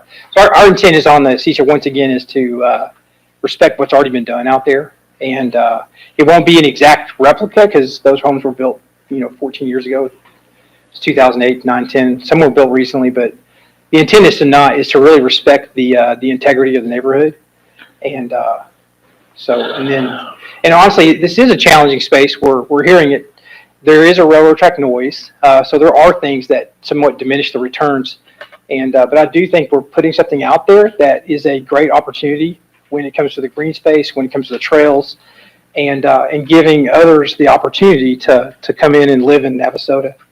And I think you guys probably know that because y'all see it every day that that's becoming, and it is a sought after deal. And I remember hearing a guy at a council meeting prior to this come in and talk about how he just moved here, and he's already showing up, defending the city.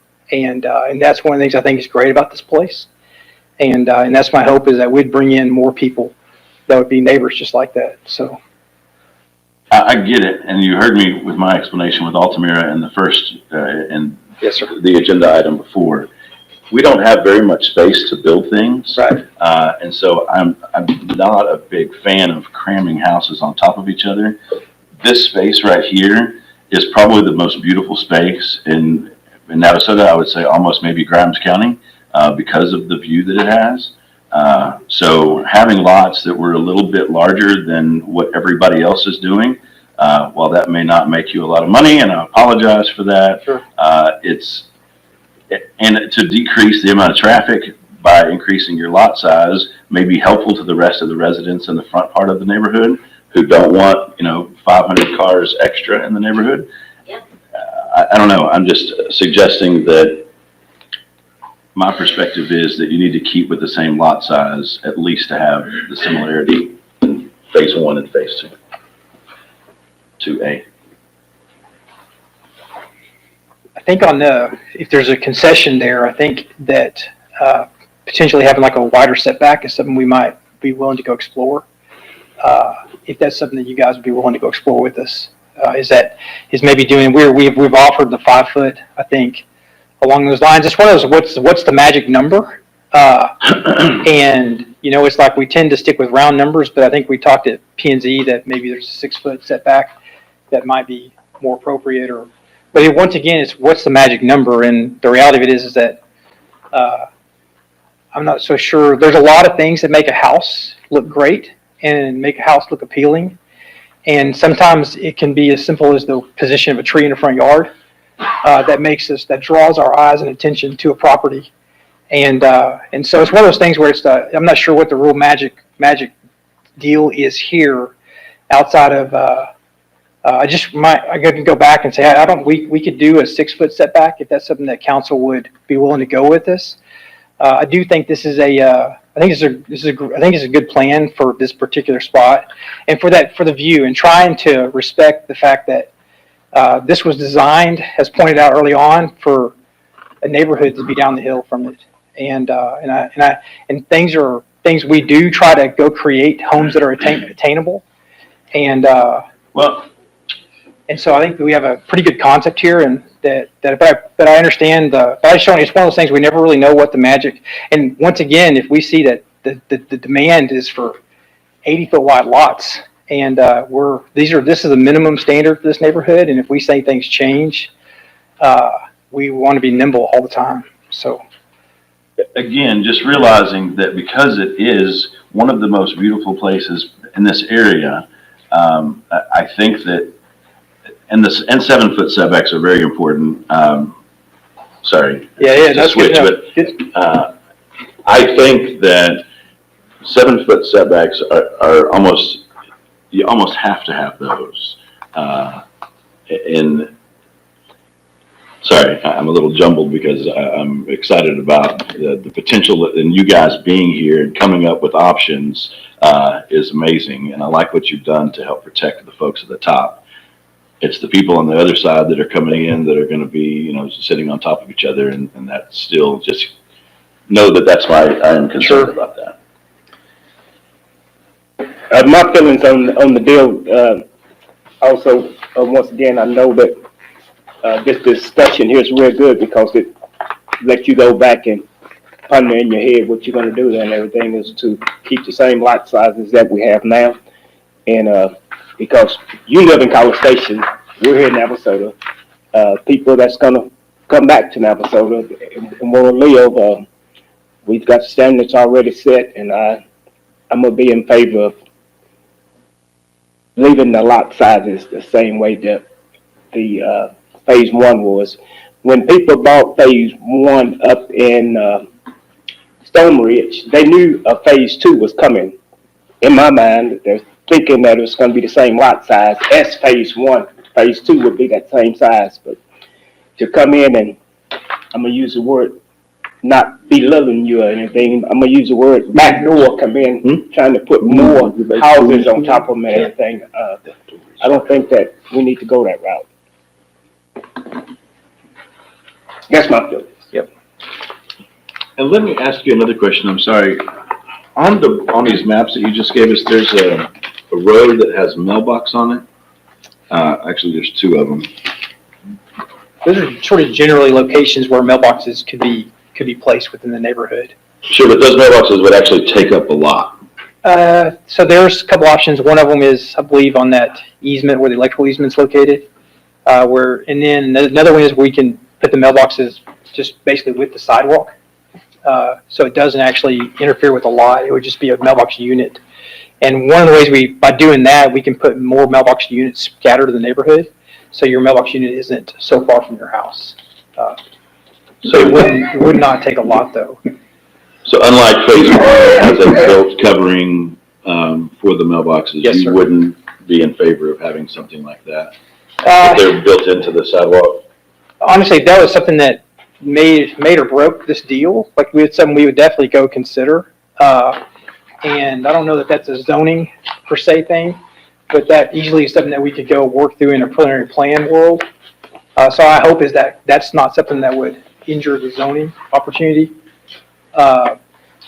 And you know, even on the 7.5 foot setbacks, like if that's a deal breaker, I mean, it's one of those things where this is a challenging site, and it's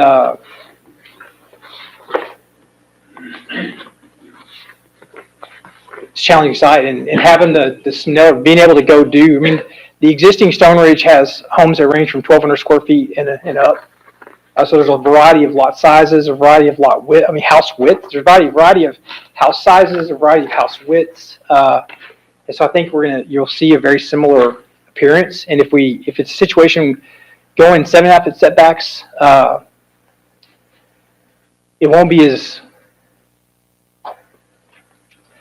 What'll happen is, you would end up being on a 60-foot lot. You'd end up with a 35-foot buildable space, if my math is right. No, sorry, my math is wrong. So it's 45 feet of buildable space.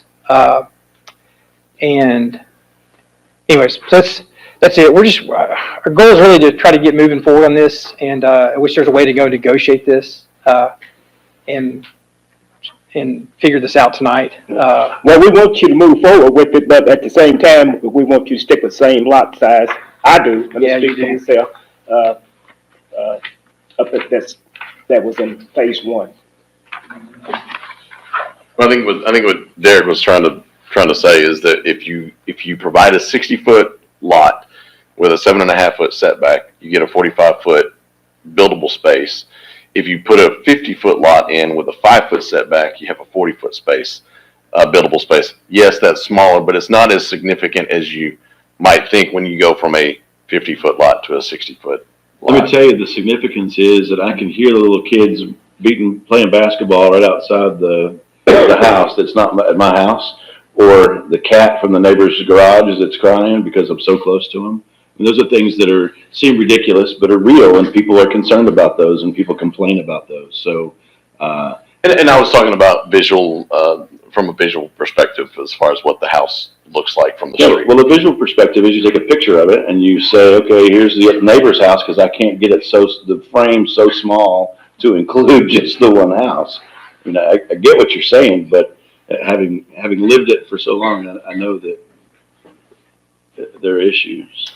So I think the mathematically on this, if we were to go try to sort of like do something that would respect the 15-foot setbacks on the 7.5 foot side setbacks, I think we'd probably want to target like a 55-foot wide lot minimum, and which would so our minimum size would be the 55, which would allow for a 40-foot wide space to build at a minimum, and with the 7.5 foot side setbacks. And I understand that we may have to come back to go move forward on that. I don't know what the options really are.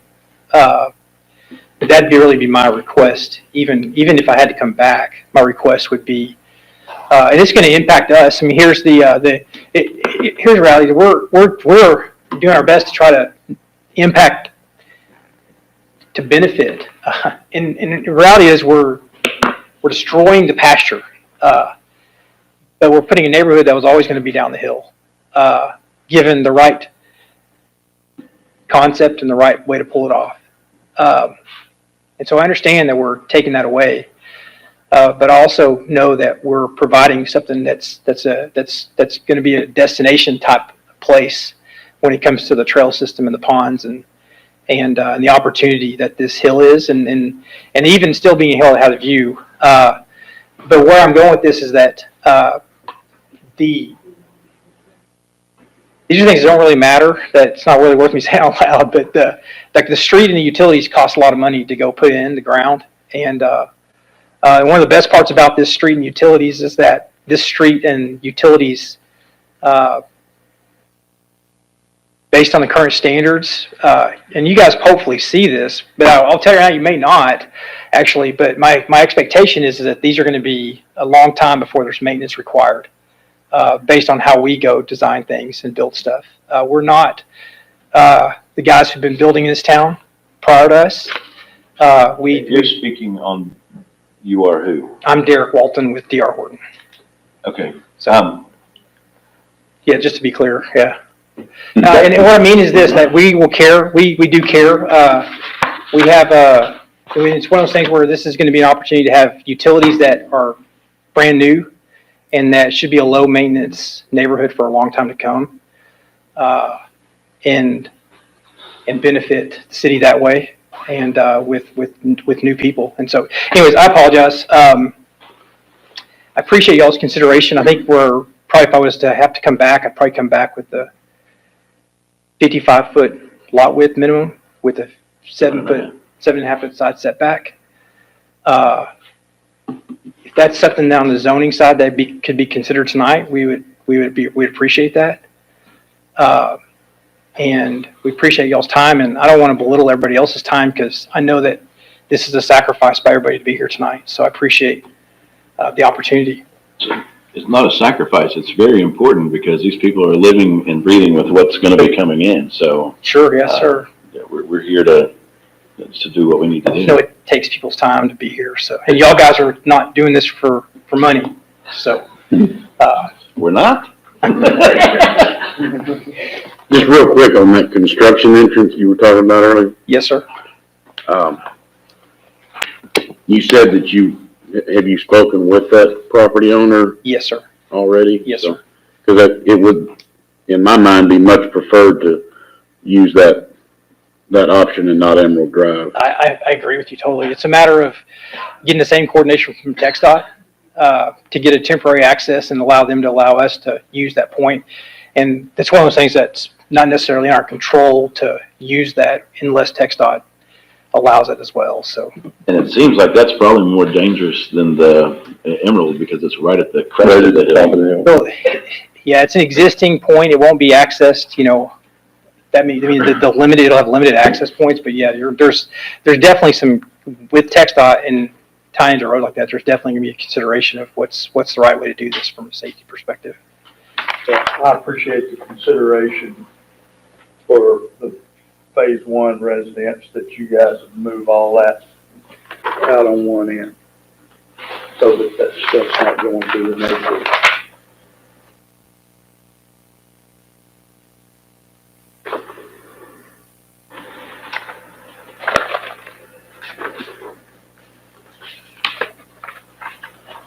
That completes my comments, unless you guys have other questions, and I do appreciate your time. Stay handy. Yes, sir.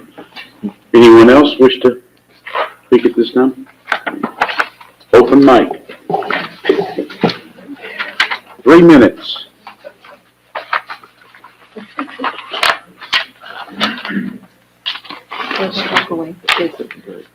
Hi, I'm Priscilla Mata. I live in Stone Ridge. I live on Pebble Loop Drive, so I'm on the cul-de-sac where your easement is going down. So tell me, the road are you putting a road to go down? So you live on Pebble Loop, which is this right here. Correct. So you live right here. That will be just a cul-de-sac. So you're not going to change the cul-de-sac right So the there? cul-de-sac there would actually be built, and that would just turn into a cul-de-sac. So It's already a cul-de-sac. It is a temporary cul-de-sac. It was made for a Because temporary. it's made for the easement for the utilities and for the railroad to go down to get to the railroad tracks to do their maintenance. So, I'm not aware of an easement for the railroad track that's on this property. I may have missed that. It is, it's on the, We do have. right, am I right, Josh? There is an easement, I don't know that it's an official easement. It's not an from official Mr. easement, but Johnson, they use uh, that. That's where his driveway is. For access through my piece of property. Oh, there's Patrick. That's accounted for on the drawings. So Lupe, if you go back to my original page, I'll get my code. this doesn't have it up here, but this is, we do account for the one just above that one right there. Yes, sir. We do account for a road, pathway right through here. There's that existing drive across, when you'll zoom in a minute, it'll change. But the existing pathway across the tracks is like right in that zone. And we're creating, it curves like through here. We're basically getting right on top of that existing pathway and just tying it into the street right here. And so then your street would no longer have any through traffic, it would just be a cul-de-sac. Okay, if you think so, but it typically doesn't happen. My other question is this: if you're putting in 235 single-family residences, are you going to allow people to purchase those to where they can do Airbnb in your HOA? Is that going to be allowed? And how many of those are you going to be allowed to be investor purchases where it's rental property? That will impact us. Right. So that's something we can talk through. On the Airbnb side, we can definitely restrict things through our HOA, through the Airbnb, and we'll even look at how the existing CCRs are Doesn't set allow up. it. And we can mimic that. There will inevitably be some investors that will buy, most likely, just because. I understand single-family residences purchasing, because I'm a mortgage person. I've done this for 20 years, so I'm pretty familiar with how D.R. Horton and Stylecraft build homes in subdivisions, and they build them right on top of each other. However, they're cookie-style cutter houses, in which when it comes to resale value, that's where you're going to have the issues, where they're going to sit because you can't resell them because they're all look the same, which will impact us. So when it comes to the look, here's the reality is that, which I said at P&Z, is there are custom builders who Correct. build $1 million homes who Correct. actually build 4 to 5 floor plans. But what they do is they go vary the elevations so that walking up on them, you most likely wouldn't recognize that. But the exact same thing will happen here is we'll probably have probably in the range of 5 plans that we'll build. And it all depends. We may vary things up over the years it takes us to build through here.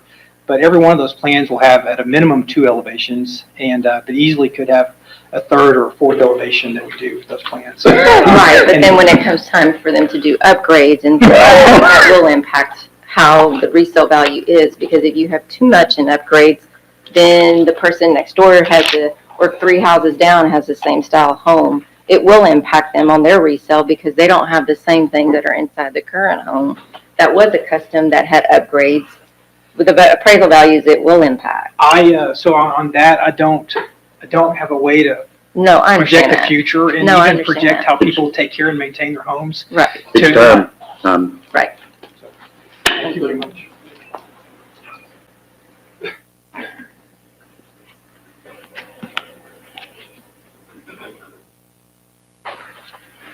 Hi, Sharon Malik Abadi. I live at 302 Pebble Loop Drive.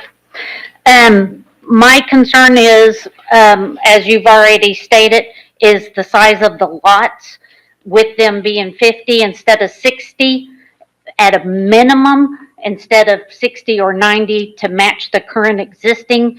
I do appreciate that you guys did take all the 40s out, but now we're down to 50s, and just moving those to 70s, you're looking at only a 17% loss. 60. Thank you. Only a 17% loss, which is few lots to consider.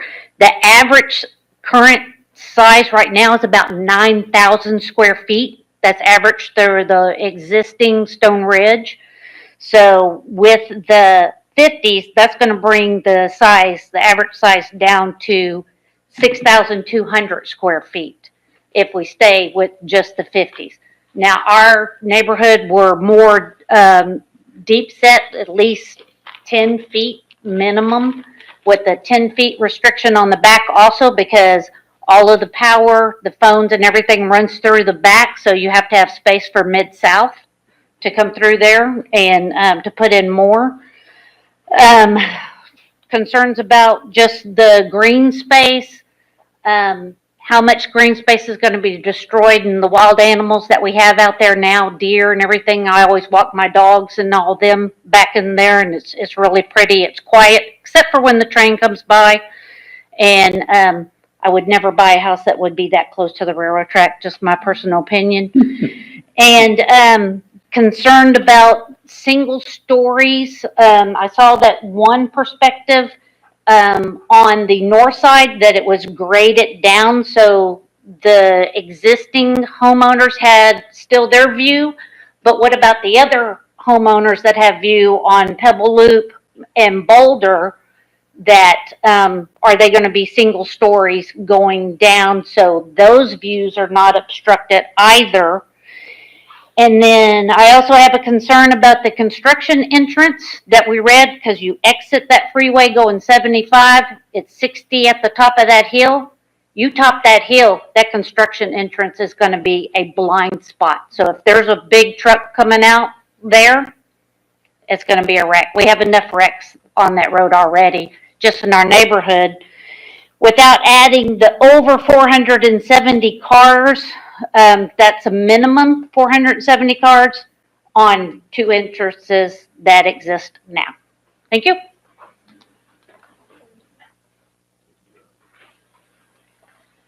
Good evening. My name's Katie Ryan. I live at 309 Boulder Drive. I'm here before you tonight, urging you to uphold the decision made by the Planning and Zoning to decline the proposal to change the zoning for Stone Ridge Phase 2 HOA. The stakes for the current residents of Stone Ridge are high, as this development would jeopardize the quality of life we have worked so hard to establish, as well as compromise the basic services that the city provides using our taxpayer dollars. Some points that have been brought up already tonight, I'll brief overview. Water pressure and infrastructure. Over the last few years, as new housing and business developments have been added to our area, residents have experienced a noticeable decline in water pressure, and this demonstrates that the existing infrastructure is already stretched thin. Approving a plan to add more homes would exacerbate these issues, as the current system is unlikely to support increased demand without significant and costly upgrades. Sewer system feasibility. The proposed development lies on terrain that will require sewage to be pumped uphill. This presents a technical challenge with a high likelihood of system failures, including spills, backups, environmental contamination, etc. It would not only be costly to address these incidents, but also pose significant health and safety risks to residents. Traffic and road safety. The addition of new homes would dramatically increase the volume of cars entering and exiting through only 2 points of access. Currently, traffic conditions are already hazardous, with motorists frequently exceeding speed limits on Highway 6 and navigating dangerous turns without adequate infrastructure like turn lanes. This is a recipe for more traffic incidents and endangers both current and future residents. Before any decision is made to approve the addition of more homes, I respectfully request that a comprehensive traffic study be conducted prior to approval of this project. The study should evaluate the current and projected traffic patterns, road safety risks, and necessary infrastructure improvements that accommodate additional vehicles safely. The study should also consider the potential need for turn lanes, traffic lights, or other modifications to ensure the safety of motorists and pedestrians alike. Community impact and fairness. The second phase of Stone Ridge was originally planned to integrate into the existing community under a unified HOA, fostering shared resources and amenities. The current proposal separates the two developments, creating an inequitable distribution of amenities and resources.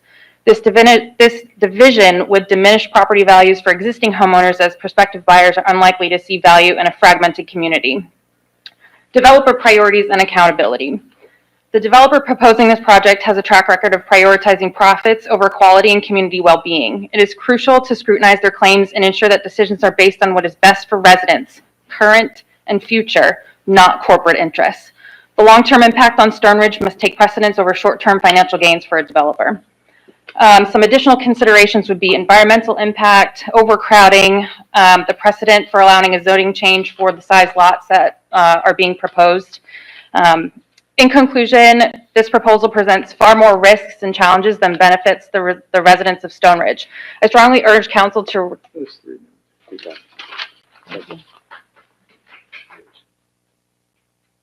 No outbursts, please. No outbursts, please.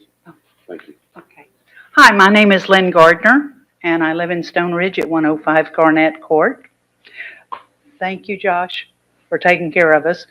I have a couple of concerns which she touched on. I was not able to attend the last meeting. We only have the 2 entrances and exit points. Is there any, I would like to see if there was any possibility for a 3rd entrance exit point, because it will get really, really crowded if we don't. I've seen what they did at Pecan Lakes, and they have an extra entrance exit point. With the water situation, it is pretty testy, and I think of fire hydrants and a lift station that has to support those fire hydrants if we have fires, brush fires, which we could very well. And if we have to have an expensive lift station and it becomes the job of the city to take that over, that's a little pricey. Ongoing maintenance is a killer. The other thing is, if I'm sure they want to use our entrance on Boulder Drive because it's so pretty with the trees coming up on either side and how well we maintain the grass. I hope that the developer would be willing to pay for at least a portion of mowing that grass. We don't own the property in Stone Ridge, and yet we have maintained that entrance for years at a large expense. That's it for me. Thanks, guys.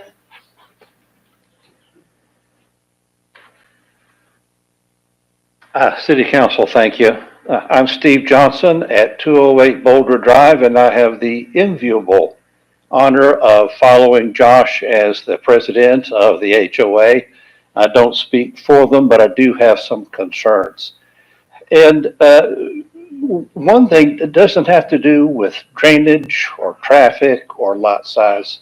I know that there is a lot of money on the table for the developer, for the current owner. This must be a very, very profitable or expensive proposition for them.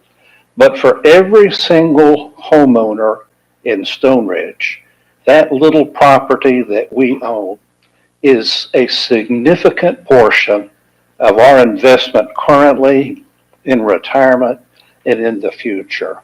It is significant for us in our size world, even as the developer and other interested parties have to consider their financial stake. And so the reason I think Stone Ridge residents are so passionate about this is because it represents our way of life.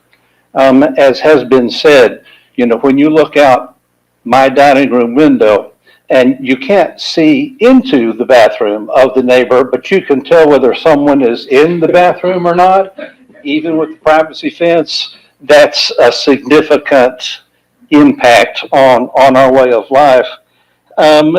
So many items seem to be kicked down the road, like, you know, well, we'll get TxDOT involved later on. We'll get water pressure, you know, if that starts affecting, we'll get that addressed later on. If the railroad track is a safety issue, we'll attend to that when we get to that detail, you know, that engineering issue. You know, it seemed like so much of this process is saying, yeah, we'll address that someday.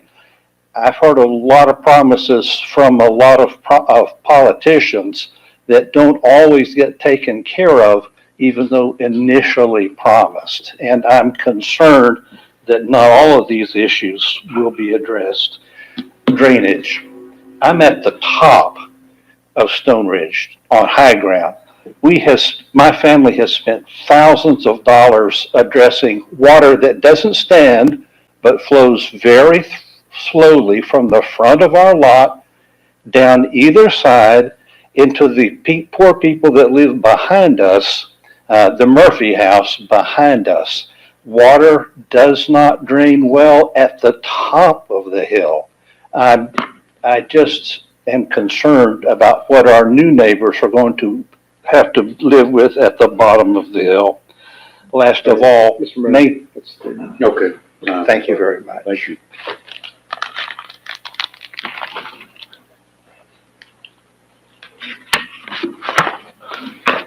Good evening. Edwin Sandoval, I live at 1706 Stone Ridge, up there at the top. My main concern is, the construction interest. You're talking about it's gonna be on the north side? My next question is, where are you gonna start building first?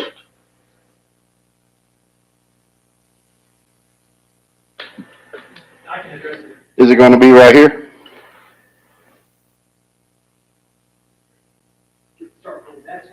Okay, so that's gonna be phase one.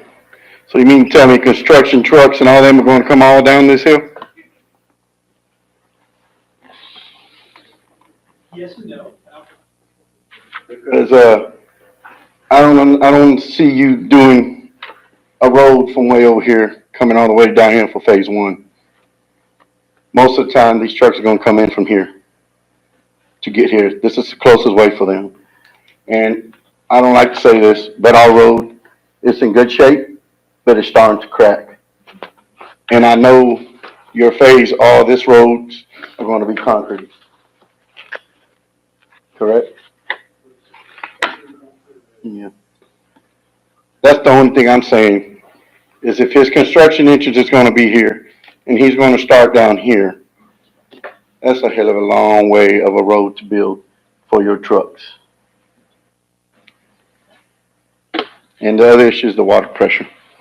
Got 55 PSI up there at the top of the hill. I'm not too happy with it, but hey, I live with it. What is normal?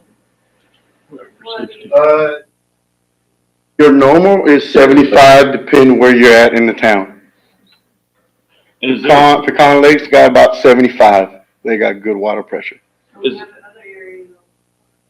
Yeah. Yeah. so if the pipes now don't go just up to the top of the hill, but now go over If, the hill, does if I that can increase? tell you something right now, there's something that I know. Right here is a fire hydrant. This line is a 12-inch. Now, I don't know if it's gonna work. He can extend it from here to Amber Drive with the 12-inch. There's a valve here where he can connect to loop it around. Don't know if that's gonna help. I would Yes. run a model.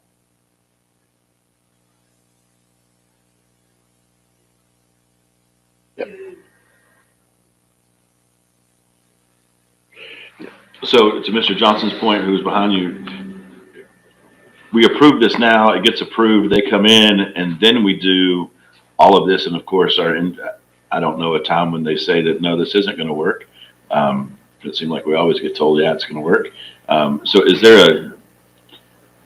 does the city staff believe that if we continued the water lines up and over the hill, that pressure would be increased at the bottom of the hill on the other side? Because they also have a really bad problem with calcium, because it's the end of the line. Yes, but it ends at the top of the hill. So if it's now gonna go over the hill, then does that calcium shoot down to the residents that are now at the bottom, and now they're gonna take all of your calcium? I mean, I don't know. You good at top of the hill. I would talk to the engineer. Yeah, we'll have, once they submit all of their plans, we'll submit it to Blau Engineering for review. Now, you are asking.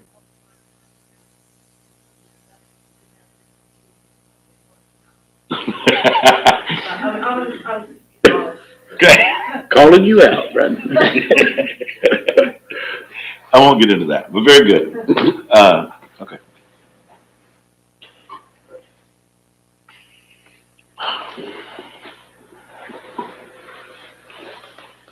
Mayor and Council, I'm gonna let Kerry's got a comment. He's 2 minutes. I'm Patrick Johnson. I'm owner of this. I'm 4 different pieces. I get 12 minutes, right? So. Just 3. I'm Patrick Johnson. My family owns the land of Stone Ridge. I do concur with Josh that Stone Ridge does have a great elevation and a pretty view. I also concur with Mr. Fultz that I don't intend on keeping the property very much longer either. So, I understand the concerns of some of the citizens in the subdivision. I do want to say that Section 1 has 50-foot wide lots too. If the council is considering other communities, whether it's Pecan Lakes or whether it's Altamira, and you're looking at 45, 50s, 50s, or 55s, so why would this be thrown in a different category? The plat that I had presented many years ago did not work, and it had to do with the cost of construction. At that time, it was condoning for 60-foot lots. Obviously, that's not the marketplace today, so that's why you're seeing what is happening in developments throughout Houston. I will say if 60-foot lots or 90-foot lots are the marketplace, then why is Altamira not planning on platting things like that? So, you know, in their defense, they have to build and develop what the marketplace condones. So, railroad track, I have developed 2 subdivisions that back up to a railroad track, and traditionally you put your least expensive house there, and you do have people in that buying them. So, council member asked a question about fencing and protecting the railroad track. I don't know how you address that because I drive through Navasota and I don't see a fence along the railroad track anywhere. So, I think D.R. Horton has done a good job of working with me since their first presentation, which I was not aware of what they had presented the first time around until I attended the P&Z meeting. And I've worked with Derek on the layout that he has to try to get as much green space area. There's more green space area in Stone Ridge than there is in 4 subdivisions in this town. So the walking trails, the ponds, the discharge of water, all those things were addressed when I presented my plat back in 2017 or 2016. It all runs to the railroad track and flows underneath the railroad track, and all that was approved back then. So they really haven't changed anything from there. So one thing that I will give D.R. Horton credit for that I didn't take into consideration was taking the remainder of the subdivision and elevating it downwards to create, you know, less of the discharge of water or the complication of going down the hill, which was my problem when I put the plat together. So, beyond that, you know, if there's some things that they can do, whether it's stop signs at certain streets that help with traffic flow or speed bumps, those are things that Derek and I had talked about. I do know that there's no sense in them visiting with TxDOT because you haven't approved anything yet. So until it gets approved, then the next step is for them to sit back and visit with TxDOT and do a traffic flow. I do know that Derek has reached out to TxDOT and has asked for a meeting with them, and you have to get on their agenda in order to get a meeting to discuss traffic flows. You know they're going to make them do something as far as a slow down lane or turning lane. So that should be off everybody's mind as it is anyhow. So I think as far as the HOA, instead of looking at it as a deterrent, look at it as an opportunity to work with D.R. Horton, both in the new section and your section. It can be blended together. I've done that in 2 other communities. So look at it as an opportunity to work together with each other. Biggest thing is Section 1, you're not paying enough dues, and the amount of improvements that they're putting in, you have access to those. So work together with them and blend it together as one community, as one HOA. If they're willing to do that and step aside, or the management company that they have that works with D.R. Horton can walk you through that process and maybe even help you out managing the first section. So, okay. Thank you. Mayor and council, I'm gonna let Kerry talk about a couple items that came up about how we could if you decide you want to make a motion, how these could be addressed. A couple of options in terms of dealing with this matter tonight would be a motion could be made to approve the ordinance with changes to, for example, the lot width, the setbacks, the side setbacks, whatever changes that would seem agreeable to the developer could be included in the motion, and the ordinance could be voted on tonight. It would take 4 out of 5 council members to vote in favor of the ordinance because of the negative recommendation from P&Z. Another option would be to take all the public comments tonight and then make a motion to postpone the consideration of the ordinance itself until maybe the next meeting, a date certain, the 27th. In the meantime, then additional discussions could be held with the developer and the city representatives. And, you know, if you can come to a deal, you can. If you can't, then, you know, you bring it back and report back to the council as to what was able to be worked out and what was not. So it would be, I think, helpful for the city staff to understand, you know, where the consensus would be in terms of if you choose that option to postpone to a date certain, to understand where the council might be in terms of the standards that you want to see in the ordinance. I'll stop there and see if there are any questions. I think those are a couple of options that the council would be looking at in terms of this particular item. And Carrie, I know that one council member already asked, and we discussed it today. If they wanted to kick this back to P and Z, what would be the steps for that? There are no steps for kicking it back to P and Z. What the ordinance says is that the council, after having the public hearing, shall either adopt the ordinance, modify it, or deny it. And then if no ordinance is approved regarding this item, then it would be another 12 months before the developer, unless there are drastically changed conditions that would cause, allow the development to be brought back before then. But if not, then it's another 12 months before this property could be presented to the council for consideration in a similar development. I don't know that I like that idea of putting it off for another 12 months, but I do like the idea of the 60-foot lot size, 7 side setbacks,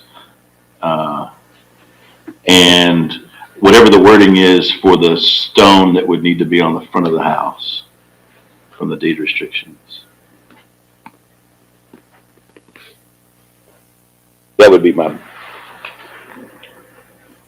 thought, that we need to vote, of course. How do we do that? Do we discuss it before we vote on it? I mean, So we had closed public hearing first. yeah. Right, we need to close the public hearing, and then somebody needs to talk to the developer to see how agreeable they are to that. So if they're not, then there's no. When you say somebody, that would be, Could be the mayor, could be myself, could be the city manager, could be. that's if we bring it back within, at a certain. No, I mean right now. Come up now. Because otherwise you'd be voting on an ordinance that the developer may or may not. If you take action now and say 60-foot lot width, 7.5 setbacks, the developer may say, we're out, so why even enact the ordinance if it's not gonna happen? Or they may say, we gotta think about it and come back. Okay, that's true. And that'd be, the postpone, right? No, I think what Councilmember Fultz is saying is to move forward tonight with those changes. That's how I understood it. Is that correct? I am interested they would be amenable to doing that. No matter who it is that talks to it. Can I call them forward to see if they would indicate anything? Or we could call a break and. Yeah, you could close the public hearing, call a recess. Okay, we'll call a recess. Close the public. Close the hearing at 8:55 and then call recess.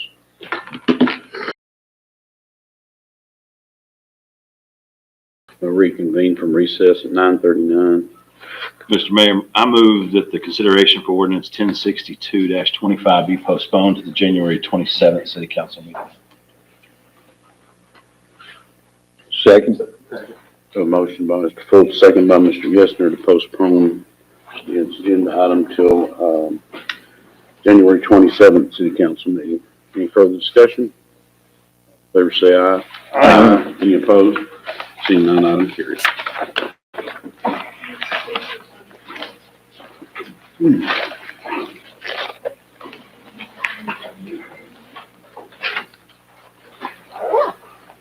Item 8, consideration and possible action on ordinance 1063-25, annexing approximately 1.279 acres of land located in the City of Navasota Industrial District into the corporate limits of the City of Navasota.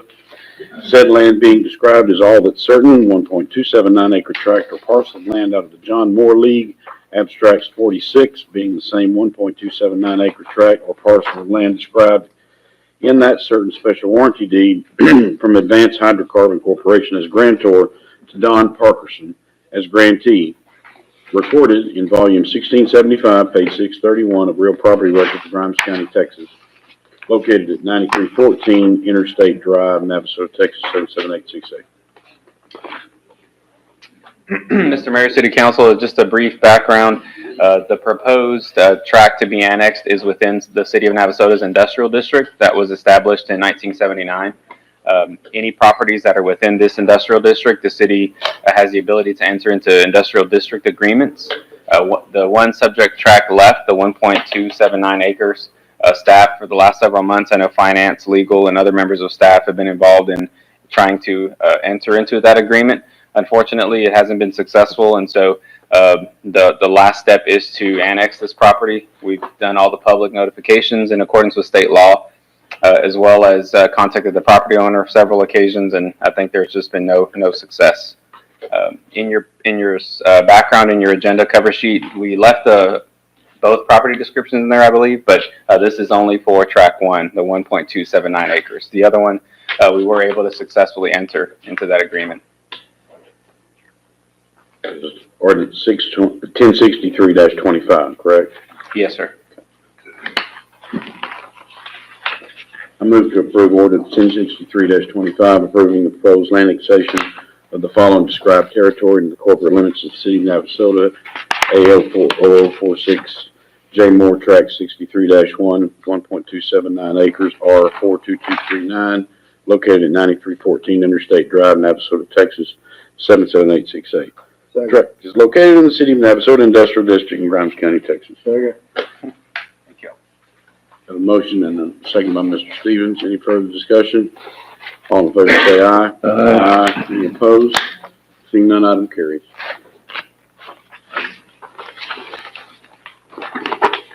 Item 9, workshop on fine and fee schedule related to Community Services Department, Library, and Parks and Recreation.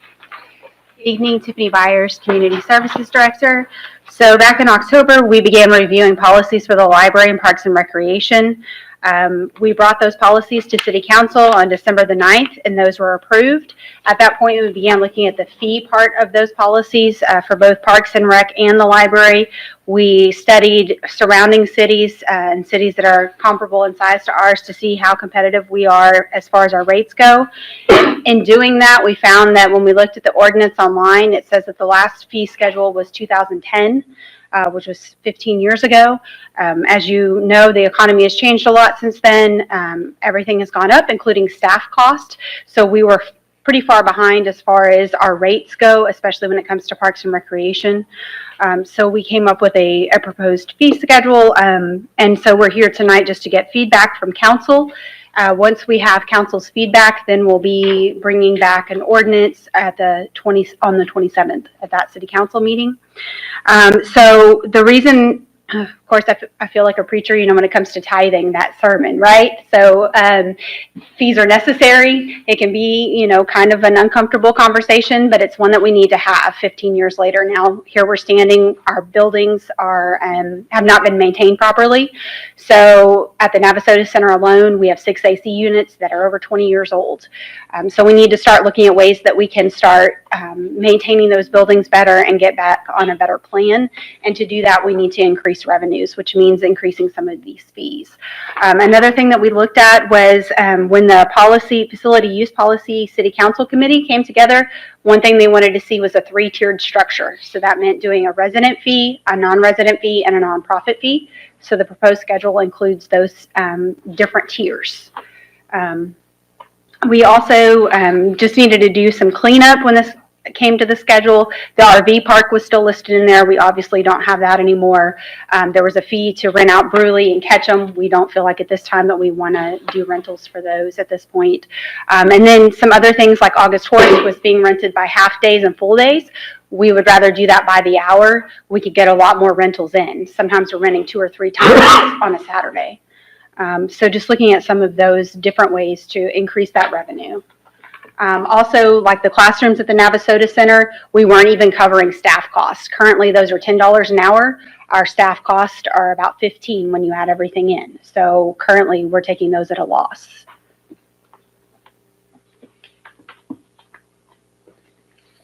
I like the 3-tier thing for sure. I think that's definitely smart, because that way it's just more fair, I think.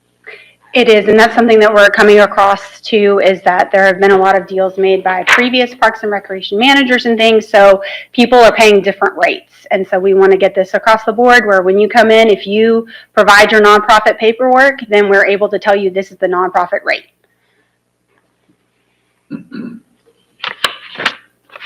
So you're just presenting this with us tonight with no fee schedule or anything in front of us, anything? Just to kind of give them some direction.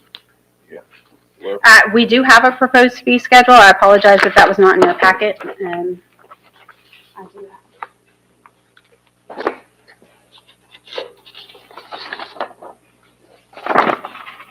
Are these basically the same fees that we did last time? So With this, some mod. so this is like seeing an increase of about 20 to 40% in our fee structure. No, I meant the ones that we looked over back in October, wasn't it? Didn't we look? I don't know. I don't think we sent you the fees. We just sent you the policies at that point. Okay.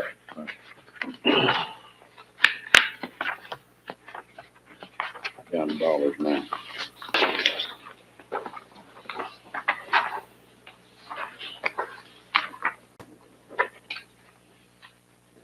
Well, just to follow up on what Mr. Harris was saying, in order to provide you some good feedback, I would like a minute to review what the fees that you've proposed are going to go to. So I don't know that I can give you any good feedback at this point. Okay. So what you could do is, take this, and send an email each separately. Don't include everybody, get some feedback, and then that'll help us put together, the ordinance when we work with Terry on the ordinance. Consideration. The 3 tiers, one of them is the nonprofits, one of them is the citizens of the town. Who's included in the others? Everybody else? Correct. So the residents would be the citizens of the town and the ETJ. The exclusions? No. And anybody else would be We considered had non-resident. exclusions before and for political things and for profit-making businesses. And are we going to open it up to all of them? No, at this point, we think it would be too confusing. So if we stick to the 3-tier structure, it just makes it very clear. Resident, non-resident, nonprofit. Correct.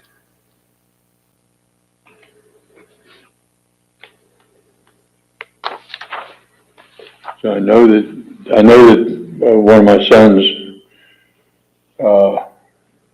had rented out, a couple years ago, had rented out the Navasota Center for a Christmas party for his business. So that just, I guess he'd fall under non-resident. If he doesn't reside within the city or the ETJ, But even though it was for a business, it wasn't a profit-making deal. Correct, because, yes, it's. Okay. I just want to know who qualifies as the non-resident. correct, anybody who's not within the city or the ETJ would be a non-resident.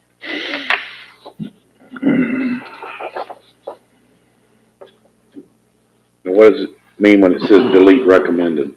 You mean no fee? Yeah, so that's the RV parks out That's to there, take out, so that's those fees. Well, to take out what's currently there, I it should say. see August Horse though. It's with the pro shop, so there's currently a fee in there that includes the pro shops. So we need to take that out, as Yeah, yeah, obviously we can't rent the pro shop. Okay. I was talking about like the pavilion. Okay, so you would just have an hourly? Correct. Instead of doing it by half days and full Okay. days, it would just be an hourly rate.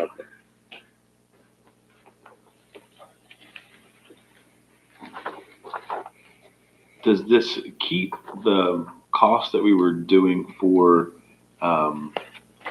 like Little League would have to pay? So this isn't league fees. These are just, Well, that's actually, it does include league fees at the at bottom. the very bottom down there? Yes. Okay. So the league would not be baseball field 2 hours, they would just be. They'd be for the league, yeah. Correct. They would just be Little League. And so while they maintain kind of the upkeep of the field, maybe, somebody could then rent that out. Unless they want to play on grass burrs. Correct. We have other organizations that rent it out sometimes. Church may, especially the one out at August Horse, they may rent it out for a kickball tournament or something like that. So they would be able to do the hourly rate. You said that, you had to adjust the fees and everything, but looked like on the football league, little league, and Mudcat, soccer, and everything, fees are going down. Because we currently, when looking at the conditions of the fields and how they've been maintained, we haven't maintained those to justify being able to raise those rates. And I guess my next question is, how can we rent out a public park? So for example, like the Texas Birthday Bash coming in, if it was a big event like that, then we would be able to rent the park. There have also been times when a photographer might want to come and use it for something and they'll rent the park out. So just so we have, it doesn't happen very often, but just so that we have that So you option. have it on the schedule. Is that legal, Kerry? It is, yes, sir, yeah. As long as the use is gonna be consistent with art, that kind of use, yes, sir, it sure is.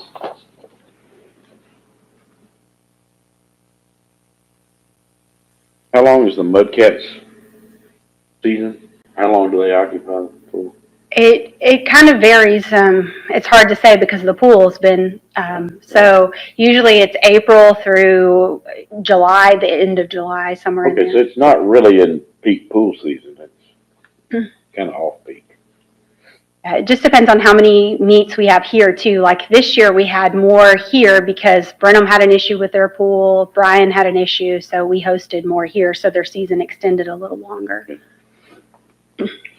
Can you explain that, on the Mudcats that, the current fee is $1,500 and you want to propose $2,500?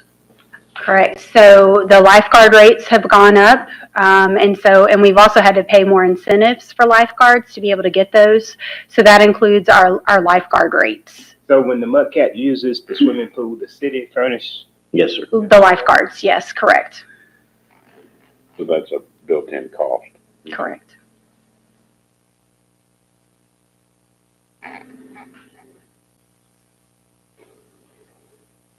Have you talked with the Mudcats maybe to kind of get their feel for? We've told them over the last couple of years that their rate's gonna be going up. Yeah. And I mean, they kind of understood with the pool being, gonna be fixed. Right, with the. Yeah, well, I'm saying it in a positive way because I really don't think that they would have a huge problem with it because, again, they really like that facility and they're just a real supportive. Not only the Organization. Mudcats, I would suggest that you visit with the soccer league, football league, and little league, and I would like to know their feedback, whether they think this is too much or. Okay. I just going down. I think what we've done before, Mr. Harris, is announce that we were having a meeting, and if they want to come and talk about that. But we would, some kind of way, have to let them know, right? We did go through all of this about 5 years ago, maybe, and came up with the price and went to all of them, and they came down and talked and said, this is why it shouldn't be this much, and so we adjusted our proposed rates at that point, so I think Yeah, so football and soccer both have paid $500 this year. Correct. So, going up to 650 is $150 more. But we've also been able to take the funds that so before that, they weren't paying. So we've been able to take those funds and show them what we can do with it. So, for instance, we improved the restrooms at the football field. We did some striping and things that we normally don't do out there. So we were able to show them, hey, now that you've paid this in, we put it directly back into the fields. Same with the soccer, we were able to take their funds and put it directly back into new goals and things like that. So they've been more willing to work with us now that we can show them that the money's actually going back into their facilities. I just want us to keep in mind that we're not Brenham, we're not College Station, we're not Huntsville, we're not Bryan, we're Navasota. We don't have much to offer as Brenham, College Station, or Huntsville. And the quality of life here is, we've got to get to that point. So we can't really say that we want to do this because our surrounding towns are actually doing this. I know it costs something, but I don't think that we need to outprice ourselves trying to let the community use the city facilities. So the other option is not to collect anything, and we won't be able to we're not maintaining it now. So by getting these fees, we're able to start doing some maintenance on the property. Cities are supposed to provide the quality of life for everybody. And we don't want to put the burden on these other organizations that the city really is supposed to be providing this. Most of the other towns that you just called, that you just say, you go to Brenham, the city is heavily involved in that. College Station, Bryan, Huntsville. But when it comes to us, I just want us to have an open mind, is that we've got a community that we say that we love. The kids need something, constantly. We did a survey here, and if you read it, most of the kids are going to College Station. I mean, we've got to come up with a way that we're saying we want you to stay in Navasota. We want you to do this. We've got parks. We've got different things. And I'm not saying don't charge nothing, but I'm just saying this. Let's come up with something that we can make everybody happy with and not try to price the organization out. Because most of the people that's running these organizations are doing it free. And we're paying someone to be at the Navasota Center. We're paying someone to be sitting up here at the City Hall that's over parks and recs and everything. But when it comes down to you having a soccer league, or football league, or basketball league, the people that the citizens are paying are not at these functions saying, let's go, let's go. That's what I'm talking about. Well, I think I agree with you for the most part. It does appear that all of these prices are much less than what we had approved 5 years ago, which I think is what she was saying. And so if you take that, let's just say Little League for the first year for a resident, that's $500 divided by the 50 kids that sign up for the deal is not a whole lot of money. I mean, didn't do the math, but it does appear to be much more tolerable than what we had proposed in 2010, or what was. I mean, it's going from $1,500 to $500. So let's look at it like this: is that most of the organizations, when road dribblers or baseball, softball, soccer, anything comes up, they're going around the businesses asking for sponsorship. Because if they don't ask for sponsorship, the kids probably won't be able to afford to play. So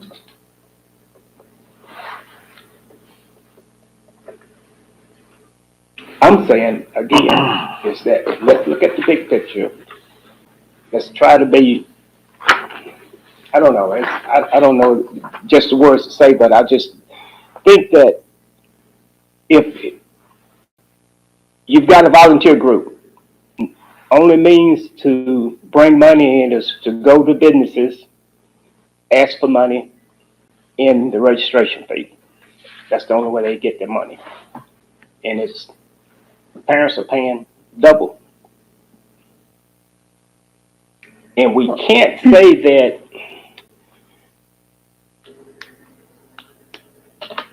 we can't say it'll put the city in a financial bind because we spend a lot of money that I call unnecessary anyway. But when we put it towards the youth, we're doing something good. Well, and just looking at that, how much is needed for just the soccer fields alone? This rate doesn't even cut the mowing, the fertilizing that needs to be done, the equipment that we need, the pesticides. We fought ants this whole time. I mean, that probably doesn't even cover the ant poison. And the restrooms, you know, constantly keeping those maintained, keeping people cleaning them. So this fee is extremely low when you account for all of the maintenance needs that each of those fields have. Literally, you have your electric, your lighting, you have your water for irrigation. Same with soccer. We really spent a lot of time this year trying to irrigate those fields to make sure that the grass was the right height and that it was not dead and gone, you know, where the kids couldn't really play on it. So if we want to keep maintaining those fields for the kids, unfortunately, it costs. And this doesn't even begin to cover where we need to be. Yeah, because And these leagues understand that. Correct, They yes. do, because we've talked to them about it. They understand that there are costs involved and we can't do it for free. I know you said not do it for free. Yeah, I said not. But $16 a kid if it's the little league for the first. I'm thinking the proposed is going too far. I'm just saying, because, you know, again, And that's why we you have can't keep doing things at a loss. correct. And the only way you can recover that is user fees. And that's what this is, user fee. It's not at any, you know, it's directed at the ones that are gonna be using the facility, not Taxing everybody. me that's not gonna play T-ball. Correct. And that's why we kind of have the three-tier structure in place. So these leagues understand that, you know, where they're going to need to be in 3 years. And then we say, okay, one of the things we want to build into this is that we review fees every 3 years. So that way we're not having to make such big jumps because we haven't reviewed, you know, in a while. So if those leagues know every 3 years, you know, hey, this is what I have coming, they can plan and prepare. So it's not a surprise to them. We've already kind of been talking to them about that anyway. And like I say, they've been very understanding when they see, oh, the money's actually getting put back into our fields for the kids. They're a lot more willing to pay that rate. And I think that's something significant that you bring to the table, is showing that we are putting it back in there, whereas over the past years, we may not have been putting it back in there. Correct. And so I think you're exactly right, when they see that they're getting something out of it. Well, and I think a lot of this goes back to our staffing in the Parks Department has left a lot to be Well, and that's desired in the past. The step rates over a couple of years helps too. That it gives us a chance to perform. correct.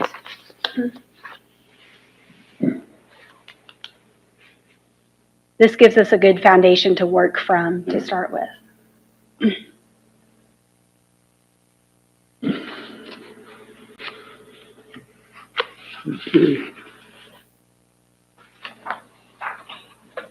All right, so we can still And see some again, comments. everybody take time the next few days, look it over. If there's anything, just feed it back to. Send it back to Send it back Tiffany to and me, Kristen. yeah. And then we'll take all of that, and then, like I say, we'll bring the ordinance back to you on the 27th. I know this is mainly Parks and Rec, but I did want to bring up, there are just a couple of things for the library. But they're minor things. One is raising the out-of-county fee from $10 to $20. That's kind of the industry standard right now. $20 for the year, you know, that's. Oh, yeah. That's a couple McDonald's meals, you know. Yeah, that probably go more than that. And then the other thing is that when we have lost or damaged items, we currently are only charging the replacement fee of the item. We'd like to add a $5 fee to cover the barcode, the date due slip, the book cover, all of those costs as well. Yeah. And this is kind of the first time that, Yeah, that's been made aware of all the different kind of costs that there are out there, and thank you for knowing that. It's our job to be responsible, upholders of the taxpayers' dollars. So, and I am a taxpayer here now, so.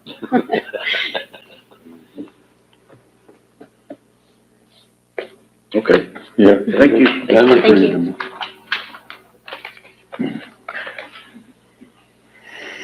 Item number 10, consideration and possible action on ordinance 1064-25, authorizing participation with Entergy Service Area Cities in matters concerning Entergy Texas Inc. at the PUC of Texas in 2025, and authorizing the hiring of lawyers and rate experts.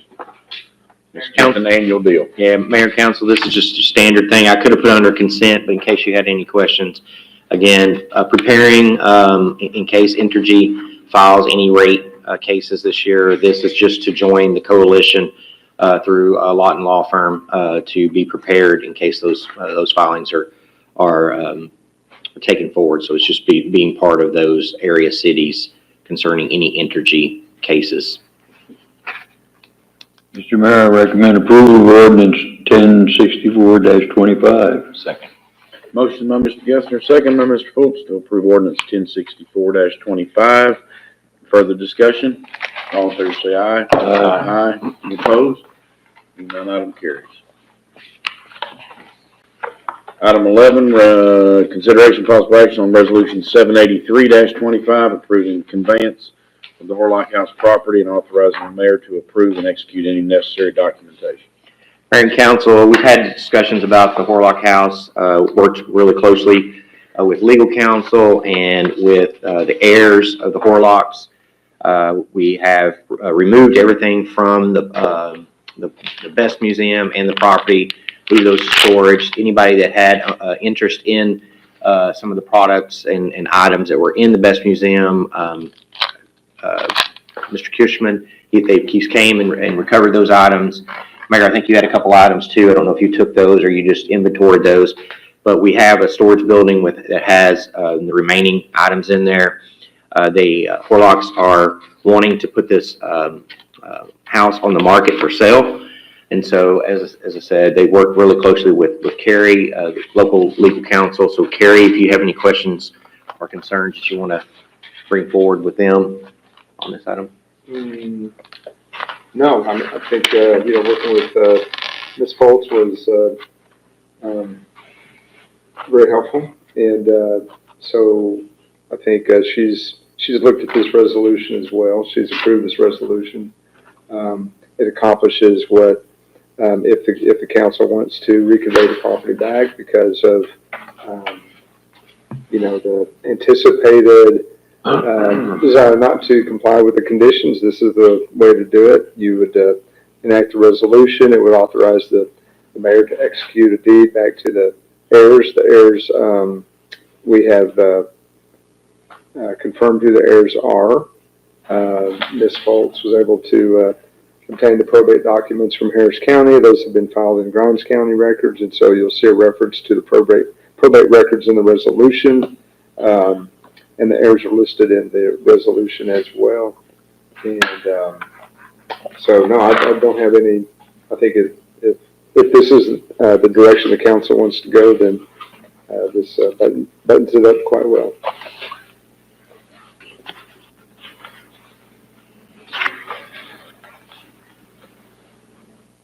And this will get the property back on the tax rolls.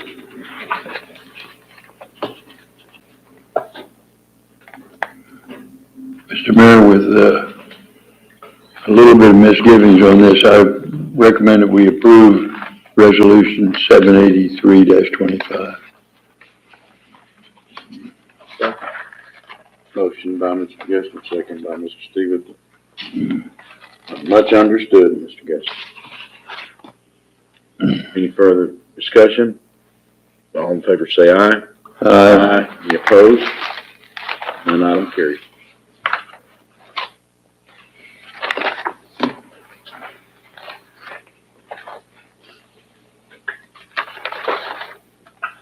Item 12, consideration of possible action on resolution 784-25, expressing official intent to reimburse certain costs related to a new fire station facility, swimming pool facility rehabilitation and reconstruction, and library roof replacement projects. Mr. Weeks. Mayor and council, we talked about the swimming pool earlier today and wanted to kind of rehash about issuing the debt. So we've ran these projects through our financial advisors as well as our bond counsel. Bond counsel has approved the resolution. They approved the project, saying these projects are projects that we could issue certificates of obligation debt for. And so basically, as I mentioned before, we've got $700,000 earmarked for the swimming pool, anywhere from 200 to 400 for the roof, the library roof, which will be bid out. So we don't really have a firm number on that, and as well as around 600,000 for engineering cost, design and costs for the fire station. Again, that's within the resolution. It identifies 1.7 million. One of the things that bond counsel and the financial advisor, as well as Carrie, will allude to is the resolution is very generic. When we issue the debt, it'll be very generic as well. It'll talk about facilities and what that allows us to do. So for instance, let's say that the engineering comes in at 800,000. Well, because the way it's worded, you could still use some savings from, say the roof comes in at 200,000. That savings you could use for the engineering cost. So what a reimbursement resolution allows you to do, allows you to start spending your cash now, and with anticipation at some point in the future, you're going to issue debt. So it allows you to go back, I think, 60 days to recapture any expense you've expended in 60 days, and then for any cost forward until you issue the debt. And so that allows you to, once you sell the debt, to reimburse the general fund. So within the agenda item there, I talk about what our fund balance policy is. Your fund balance policy says that you have to maintain 25% fund balance. Should your fund balance fall below the 25% fund balance, it requires you to have an in writing way that you're going to replenish it. This agenda item takes care of explaining how you're going to replenish your fund balance should you fall below that 25%. It's through the certificates of obligation. Staff, I know that my departure is coming soon, and so staff has been in communication also with the financial advisor. Financial advisor is putting together a timeline, and so you'll be seeing over the next couple council meetings where we'll start moving toward that certificates of obligation issuance. And so you'll be issuing that debt, again, around 1.7 million. And the 600,000 for the new fire station wasn't budgeted? So there's a difference in being budgeted and difference in having the cash. But yeah, we budgeted, the only thing we didn't budget was for the swimming pool. We budgeted for the library roof and the fire station. So when you issue the debt, Heaven will be bringing to you a budget amendment to make that budget adjustment.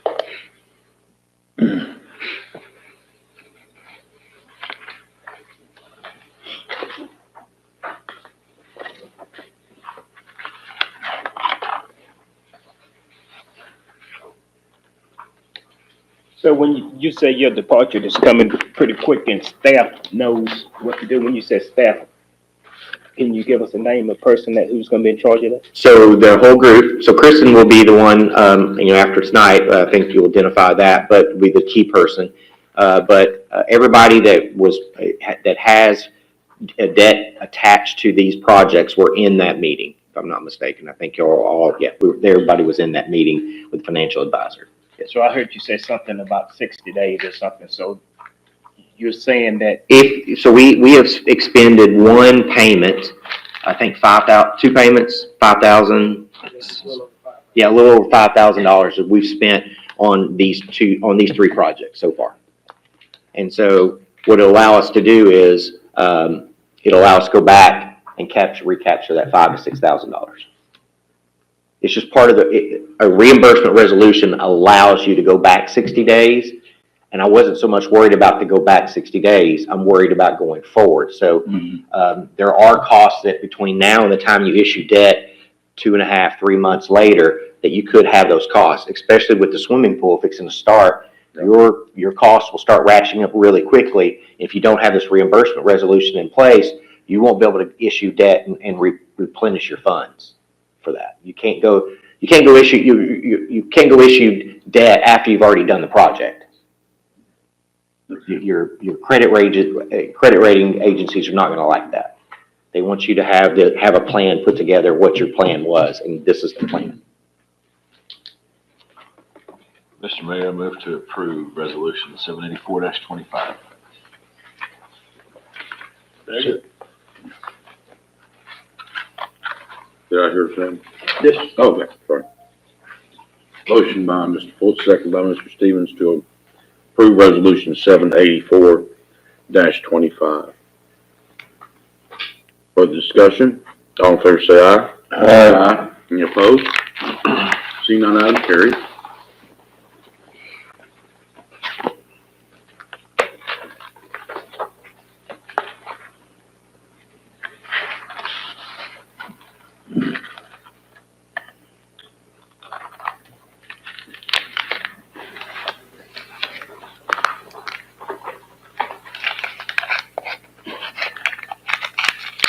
Item 13, shouldn't have put this candy in front of me.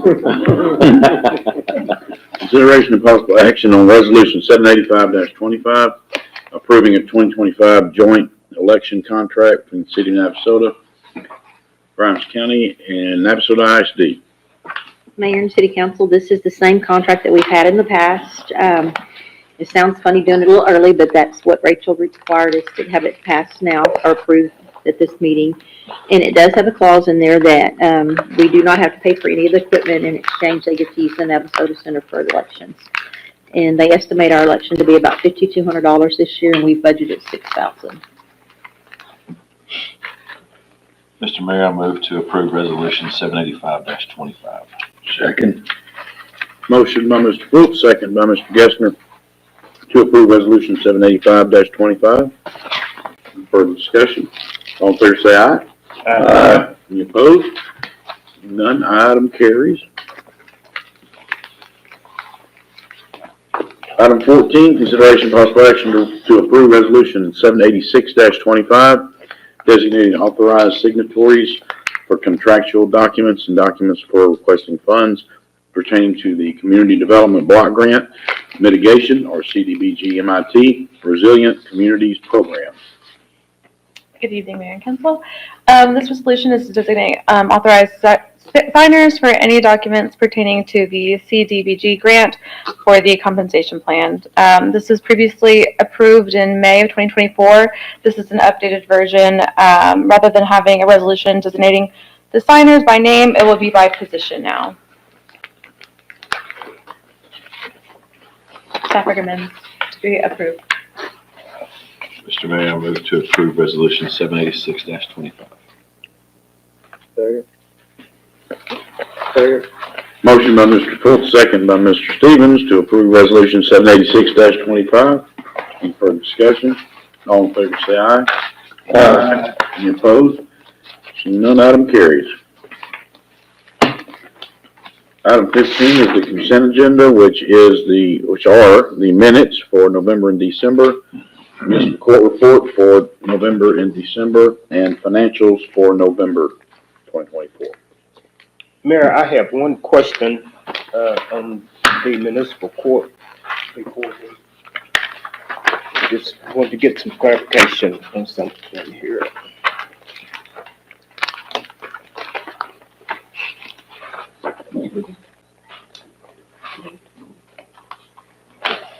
On page 6 of the financial report, it said kept by the city 30,000 and remitted to the state 17,000.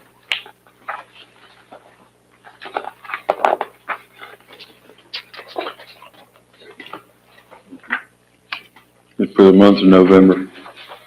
Yeah, that was gonna be my question. Is that per month that our municipal? That's just for November because the numbers for December are almost that. Instead of 30,000, it's 28 or 29 and 15 something for, goes to the state. I guess my question, to make it more plain, is the municipal court generating $17,000 a month? It generated 48,000 dollars a month. No, but I'm saying that, is that the amount that we keep, the city of Navasota? No, the city keeps the first number, the 30,000. Okay. Yes, and the state gets the And the state 17,000. got 17. That's pretty neat too. And based on what he's saying, the prior month, or the month after that was about the same, so. Oh, yeah, a little bit less. It's, Like $3,000 that's less. probably And these are average number, I think. Okay, I These didn't know numbers that, are significantly greater than what they have been. I didn't know we generated that much. Well, Yeah, so you. I think that traffic division is, Traffic enforcement is been a little, increasing. it's been a little busy. That card paying for itself? Mr. Mayor, I move that we approve the consent agenda. Second. Motion by Mr. Gessner, second by Mr. Fultz to approve the consent agenda. Any further discussion? All in favor, say aye. Aye. Any opposed? None, item carries. And, let's see, 15, 16. Item 16, executive session. City council shall meet in executive session as permitted by section 551.074, Texas Government Code, personnel matters for the purpose of discussion and deliberations regarding the appointment, employment, evaluation, and duties of an interim city manager. Time's 10:21.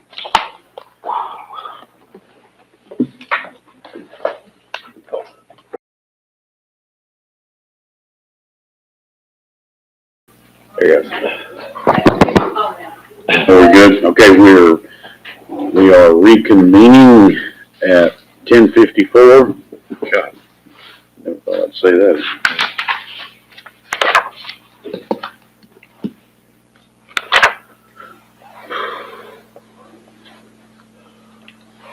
Item 18 is to consider and possibly act regarding the appointment, employment, evaluation, and duties of an interim city manager. Mr. Mayor, I move that Christine Gutierrez be appointed as the interim city manager effective January the 25th, 2025, with the increase in compensation of 15% during Ms. Gutierrez's time of service as interim city manager. Second. Motion by Mr. Harris, second by Mr. Fultz to appoint Ms. Gautier, city manager, with an increased rate of pay of 15% for said period of time. Any further discussion?